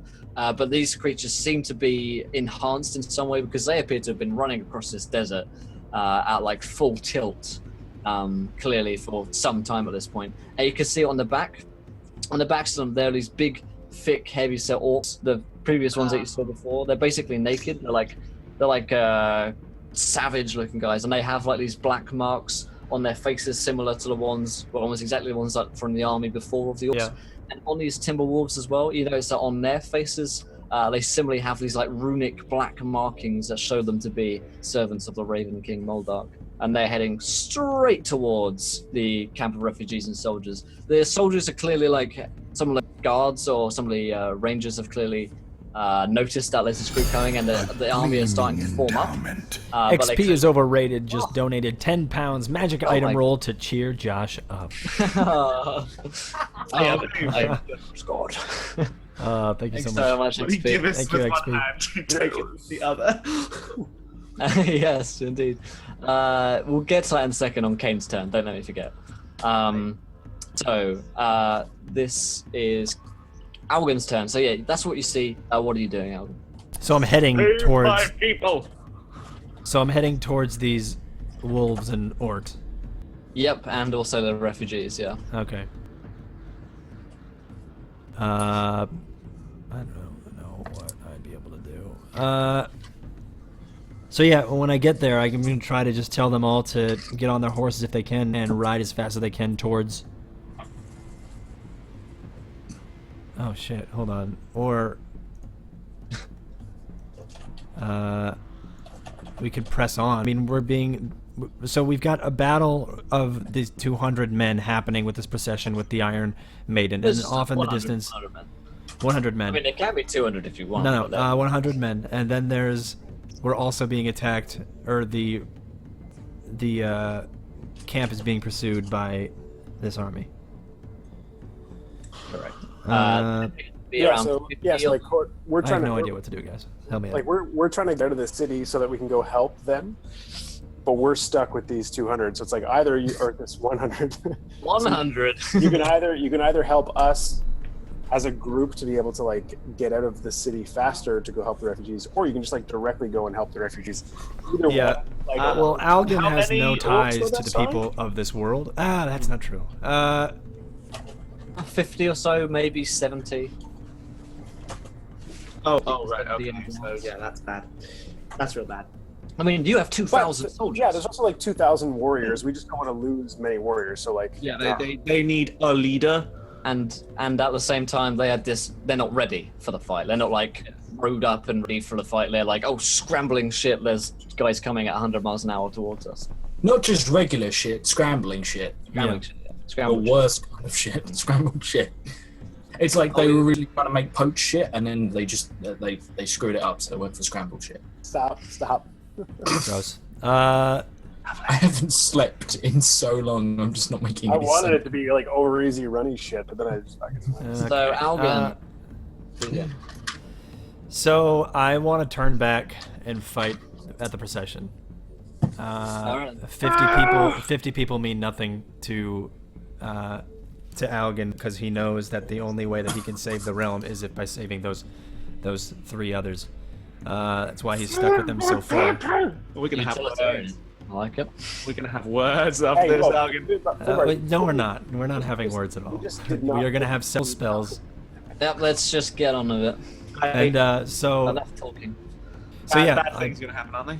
Oh, right, no. So yeah, I head to the back to the procession if I can with the broom. I step off just before the procession. I misty step to the other side of the procession, and then I call the broom through as many of these guards as I can, as if it was a spear. Because this broom I can call 1 mile away. So I'm gonna misty step to the other side, and then just try to impale as many of these guards as I can as I call it through them. Cool. Roll me an Arcana check. All right. See how strong, how like quickly. Is it just like working its way through the crowd as a broom, or is it like? No, it's yeah. Oh, okay, what you're saying. Just I get it. these guys at the back are being assailed with horrifying noises. That's like the sound of a person's neck, like jugular, being used as a straw, and this horrific bell ringing, and now this like sonic boom.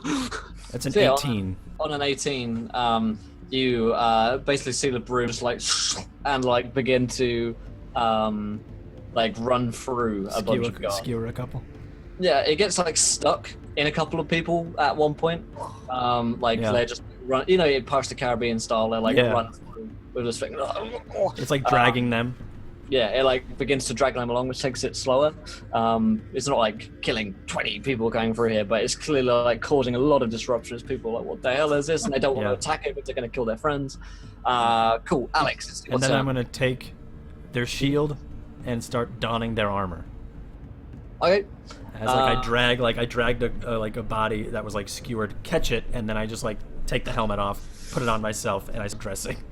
All right, then. Let's make these turns nice and snappy so we get this done. Alex. Yep, it's- Alex is going to turn right to Chigaru Shaloub, who is now sort of like locked in among Yeah. a wall of shields as all of his guards have turned to him. Alex is going to feign as best as he can, like shock and disbelief, like he's almost upset with Chigaru, and like he's conveying that it's I'm under your care, I'm under your guard, and like what have you allowed to happen? You know, like sort of expecting that someone of his stature would keep us protected. I'm going to turn to him and say, What is happening, my lord? What goes on under your watch? For whom does this bell toll? And that was a suggestion from Finbar, but I'm actually casting Tasha's Hideous Laughter at Chigaru. So he needs to make a wisdom save. I have advantage on it. Do you require line of sight for a spell? Because you probably don't have it. But you might. It says within 30 feet, so if we were walking Sure. among one another, it should be good. Just enough to crack a joke. Just enough to crack the joke. Yeah, not a very good joke. That's all right. It was Finbar's joke. Blame Finbar. Normally, I think I would have advantage because of Skarstar's donation, but we'll give disadvantage on his wisdom save because it is a save. And if he fails this save, as far as my concentration lasts, he is prone and he can't do anything because he's laughing hysterically. So I'm just trying to prevent this like lord from giving any kind of tactical instructions to anybody. His disadvantage is a 13. Let's roll. Beautiful. My spell save DC is 15. Hey. So yeah, you hear him begin to like jitter and laugh, and then he's like rolling around on the floor, and the soldiers around him are clearly like very confused as to what's going on, and they're leaderless. Although they do sense the obvious threats of someone's just broken out of the Iron Maiden, someone's just ripped out the jugular of a woman and attempted to shoot Chigaru.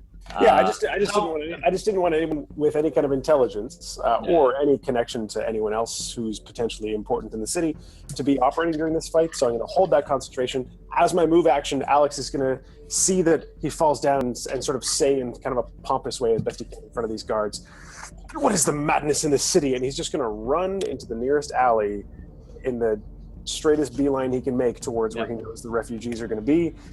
What's our code word for everybody? Just run and get the fuck out of here? Whatever that is, he's going to scream without any kind of pretense. That like, we're I good. think at that point you can just yell run. I think you should just say, "Flee! I think, Flee for your lives!" And then go, fly the fuck out. I think the time for code words might be Yeah. Code words are for when we Kane ripping into the jugular of a woman.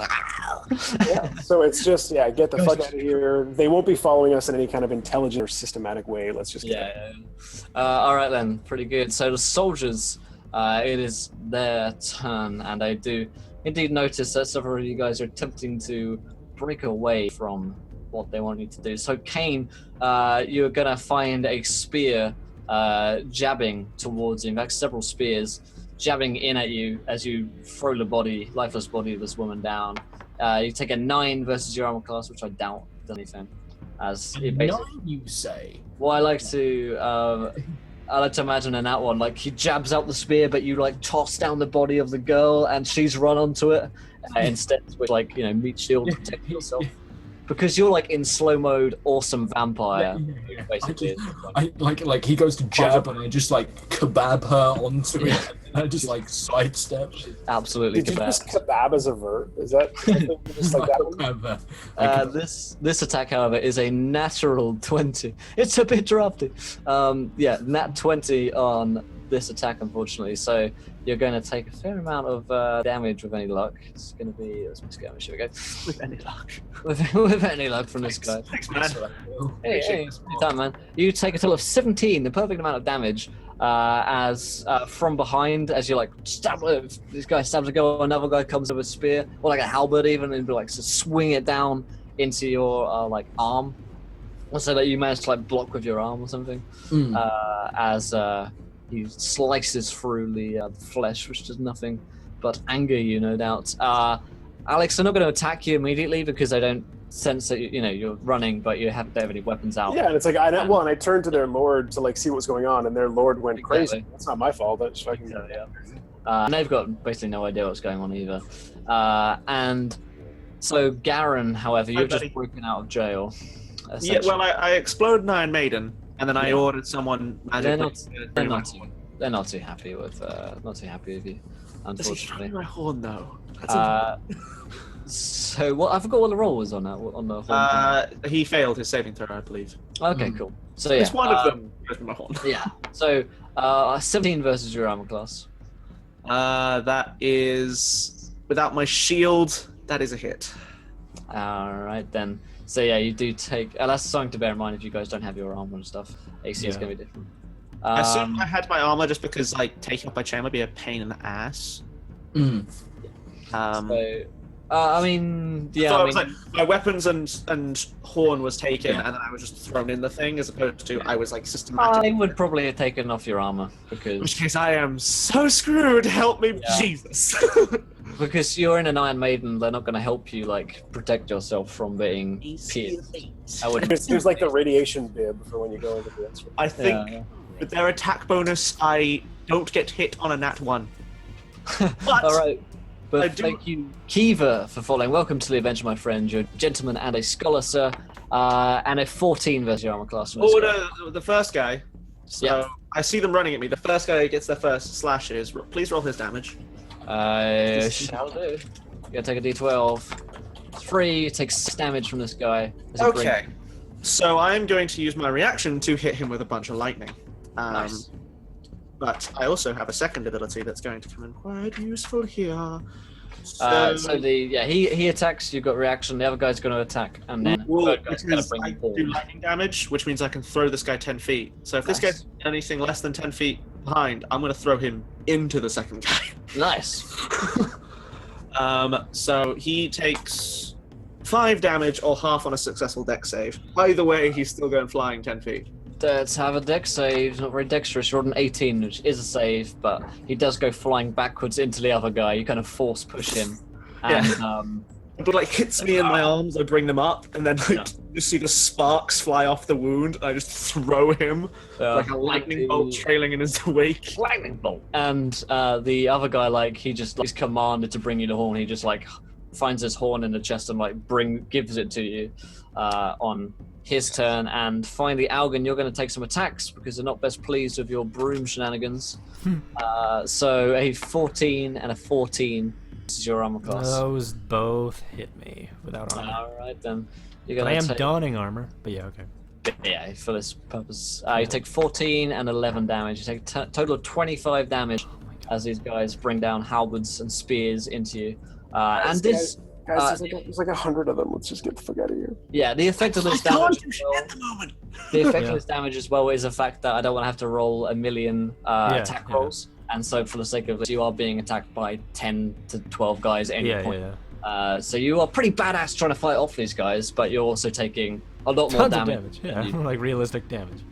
Yeah. So at the top of the round, it is Garen Stormforge's turn. You have a horn in your hands. What are you doing? Yeah, no, I think it's like, yeah, he just goes like full on. The sigils on the side of the horn flare as he blows into it, and I believe it is. I really should just write this shit down, but I'm worse. So our new code word, just like run away, Is run away. Hear that horn? We just Oh, the thunder. 2d4. The beacons are lit. Yeah, I need escorts. So seven Entourage. shards of light burst forth from Asgard. Awesome. And once again, they are these like 8 feet tall, like Viking-looking angels, basically.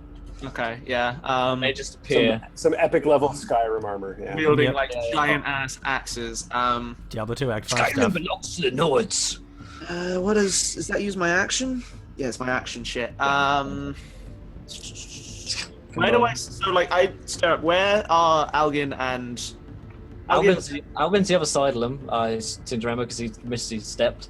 Kane Yep. is close to you. Alex is running off down to an alley. Okay, I like yell. I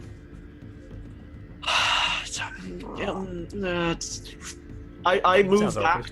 awkward. I move back towards Kane. And I yell at my Asgardians to form up around me. And I like kind of so I'm right in the middle, so I'm not getting hit as they like battle some dudes. And yeah, I begin chanting, and like the clogs turn visible and start to like hover as the wooden beads rattle, and you hear. Clogs. I think it's just I think the words like by the will of Iron All. Here, Gwen just donated 12 pounds. Nat 20s for the PCs. I can't have my boys die before they get to really play with their new toys. Thank you so much, Thanks so Gwen. much, so generous. Yeah. Thank you. Storm clouds begin to appear. All right. the And I horizon. also have something else for you, which I needed to remember. I wrote myself a note so that I'd remember it. So as he brings you the, as you call the horn, Yeah. and these guys arrive. You see like on your arms these like let me remember the word, like these armbands. Wait, no, listen, this is Alex. I'll get to that. You've had yours. Kane got the items, but I mean they could appear at the same time. Like Kane has item, you have sword, Algan has broom. Alex, let's just say Alex gets his when the horn blows for no particular reason. Magic shit happens. I mean, yeah, it's Alex 7 is your- beams of light. It's I mean, there could be some like weird thing where like because I'm casting a spell on Chigaru Shaloub, like he's probably like rich enough that he has weird magic shit on him, and because my spell got through, like that shit gets weird and something happens. Works for me. So you see the and also it's to do with lunar stuff as well. So you see that the as you're running, you see that the moon, which was like previously crescent, begins to like grow. Just perfect because I run a hell of a lot better when I'm a goat. Yeah. Yeah, right. And you see these metal bands, like these cuffs, form as you hear the horn blow, and you you feel that your horns, which are normally not visible when you're a human, they're only visible when you're a goat, begin to form. But as the and So, like before I turn into a goat. before you've turned into a goat, and you also notice that you feel like so much stronger whilst you have these bands on you. You got a +2 strength modifier whilst you're under the effects of the full moon, wearing these bands. They're the bands of the band of a lichen, and I'll send you all the stuff, info stuff. Nice. There. So it's a kind of devil's bargain of whilst normally, well, under the full moon you show your horns, which is going to be a problem, but whilst under the moon you are tanky as fuck. Oh my god, that's sick. Nice. Oh, it's so cool. Yeah, Hydra. So thank you once again, Gwen, and Finbar, it's your turn, and you got a nat 20 on this roll, and we're going to use it on these rolls, no saving rolls, because we can I mean, I guess I summon my storm cloud. Yes. And I guess if I get one, if I have my 20, can I instead take max damage, or just? Yeah. Okay. So yeah, like by the will of Iron All, and like the lightning scars light blue, as if the lightning is still coursing through them. And he opens his eye and stares directly at the little cluster that is Mr. Shaloub and his guards. Because fuck Nice. this dude. And I hit them for a lightning bolt for 40 damage. Lightning bolt. Cool. So you you cast the most powerful lightning bolt you ever had, which like crackles out and like sets everyone's like hair static, just the amount of like energy coming from the lightning, and it just chars like 10 guys who are like blasted back by the force of lightning, and you see Chigaru just like on the floor like jittering and laughing, and his guards are like completely just blasted back.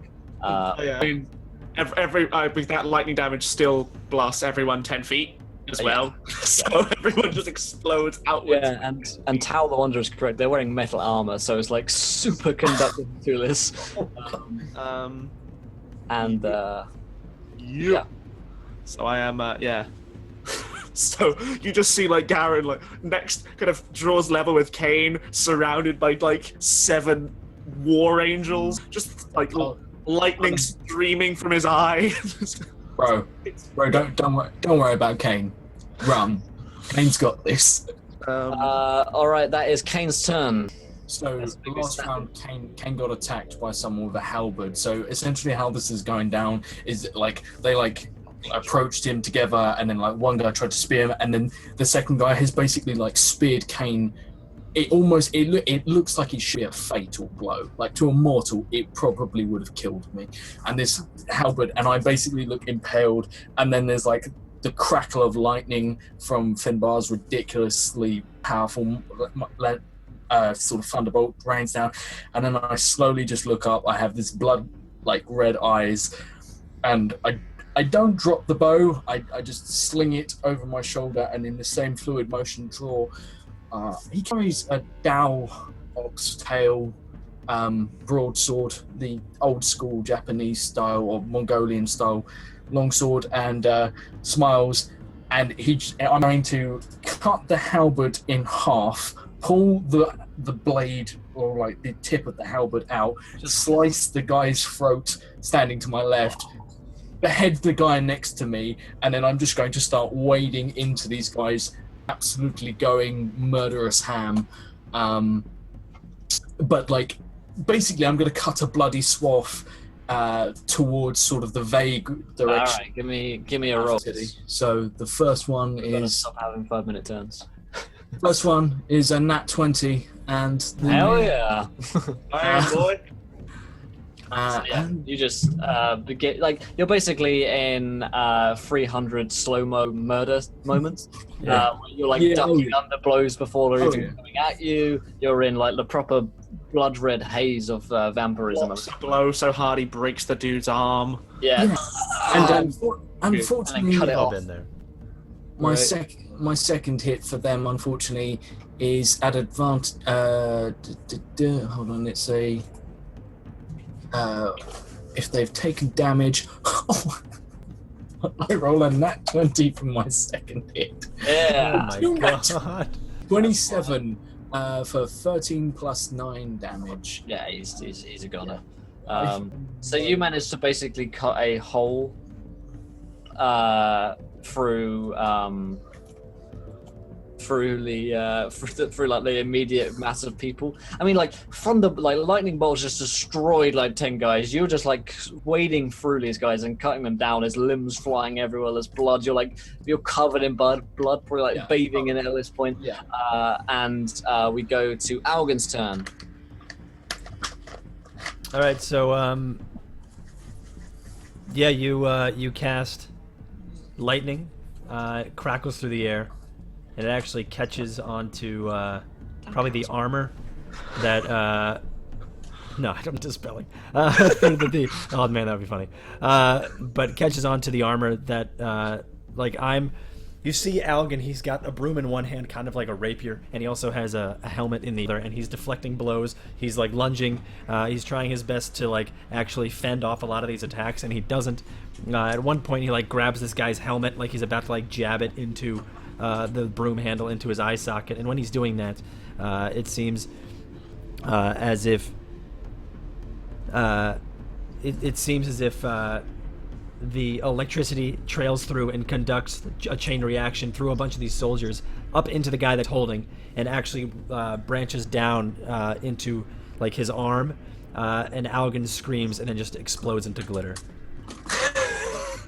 Nice. What? God damn it. Fuck. Conditions. What the fuck?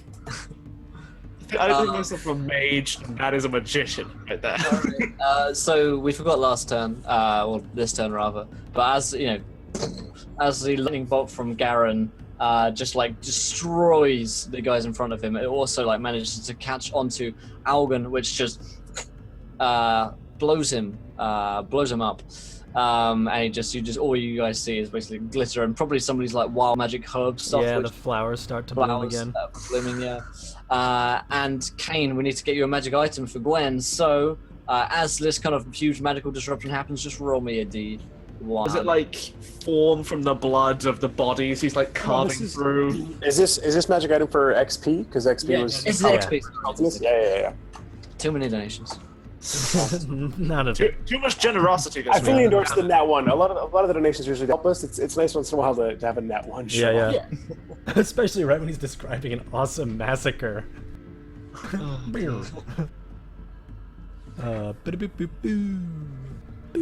what are we rolling up? Just rolling me a D100. Oh, okay. Well, while we wait, one quick question. Hurry up. Yep. Is Shaloub alive?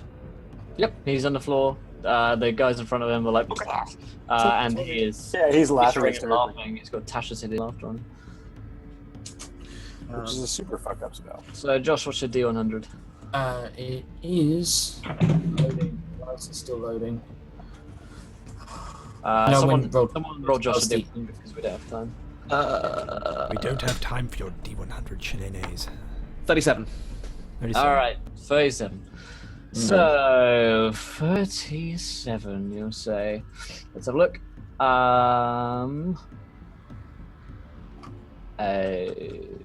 Okay. All right. Let's get you some boots then.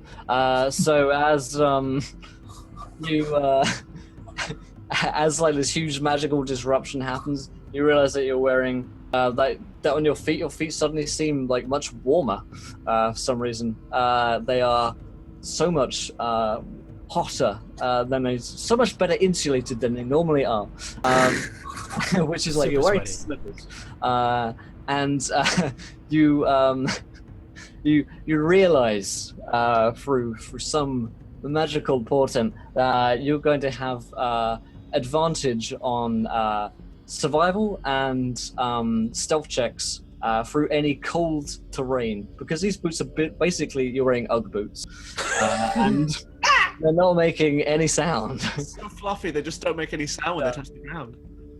In terms of like in any other environment other than like snow and stuff, they'll just be like normal, like nice insulated boots.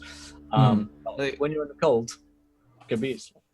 And then they retain, if they're like the blood like charges with magic and forms around his shoes. They retain the warmth of life. Yep. Indeed. Alex, it is your turn, my friend. Got a nat 20 to roll. Yeah, I mean, I'm gonna push that nat 20, and I'm also gonna say, because you said that the moon is starting to come a little bit more. Yeah, we'll So, like- say as this happens, it begins to like form. Yeah, so these metal iron bands sort of form on these horns that are coming out of my head, and I'm experiencing what I think should be like a full transformation as my were-goat form. But given that, like, I realized that the horns show up and then my body stays the same, I'm like, holy shit, this is super weird, because I've got these like bands on the horns. But then I do go through full transformation because the moon is coming out.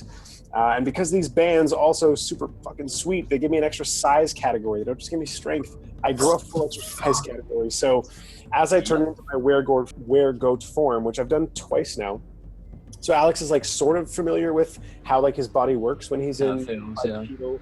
weregoat, but now I'm a bipedal weregoat who's like twice as big. Now I'm like 15, 16 feet tall as a bipedal weregoat. So I'm like going to this kind of like rage where all I want to do is get out to help the refugees. So he's like breaking into a sprint and he starts to transform. So he's like realizing that he has his goat strength and his legs are stronger and he's got more sort of bound behind each step.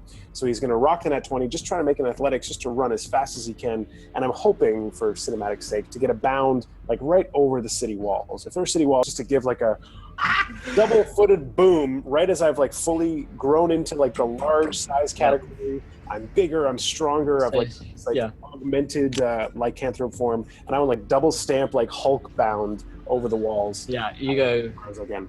Yeah, you go into like Super Saiyan mode, and you just jump over the wall, and we see this huge weregoat, just like you know how mountain goats like jump. Basically, you do that with the huge wall. There's a guard beneath as he leaps over, just like, it's so beautiful. Is it a bird?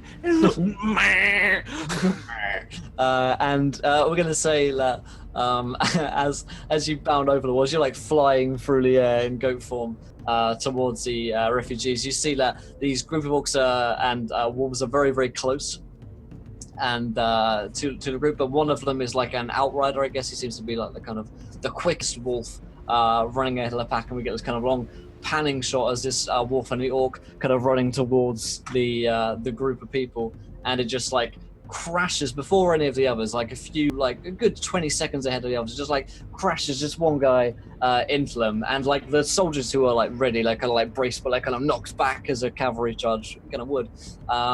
But quickly see the wolf and the orc be kind of it's like momentum is stopped by like the small squad that have like properly formed up and that is charging into, and it gets kind of into the center, and they're starting to like kill it with spears, and they see it go down, and it's like taken down. They kill the wolf, and then they prepare for the other 50 or so wolves and orcs coming towards them.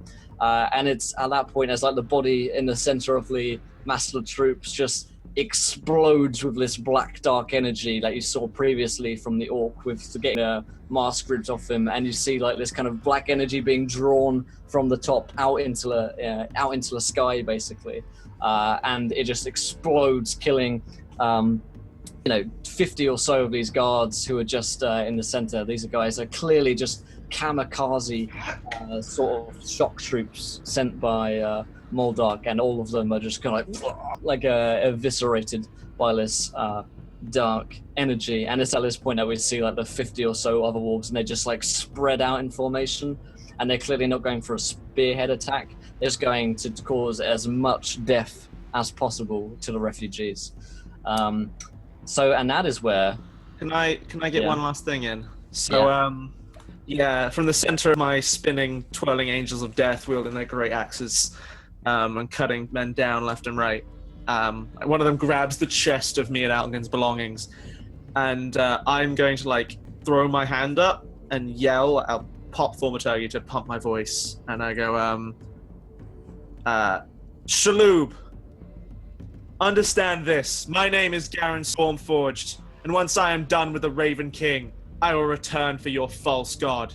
And I'm gonna drop another lightning bolt onto his palace. Like maybe there's a minaret or something I can smash. Someone conducts this. You It's actually probably notice- a huge fucking palace. If you just like point that way, you'll hit his palace. I mean, You actually notice that Alg's stuff is not in the chest. I'm not so much looking at it, I just grab the chest with stuff. That has my shit and might have his shit. Go. You do. Yes. You feel the sword saying, "Oh great, we can kill your friends now." Just grab it and stab a soldier. Is that only your friends? I blow up his building. I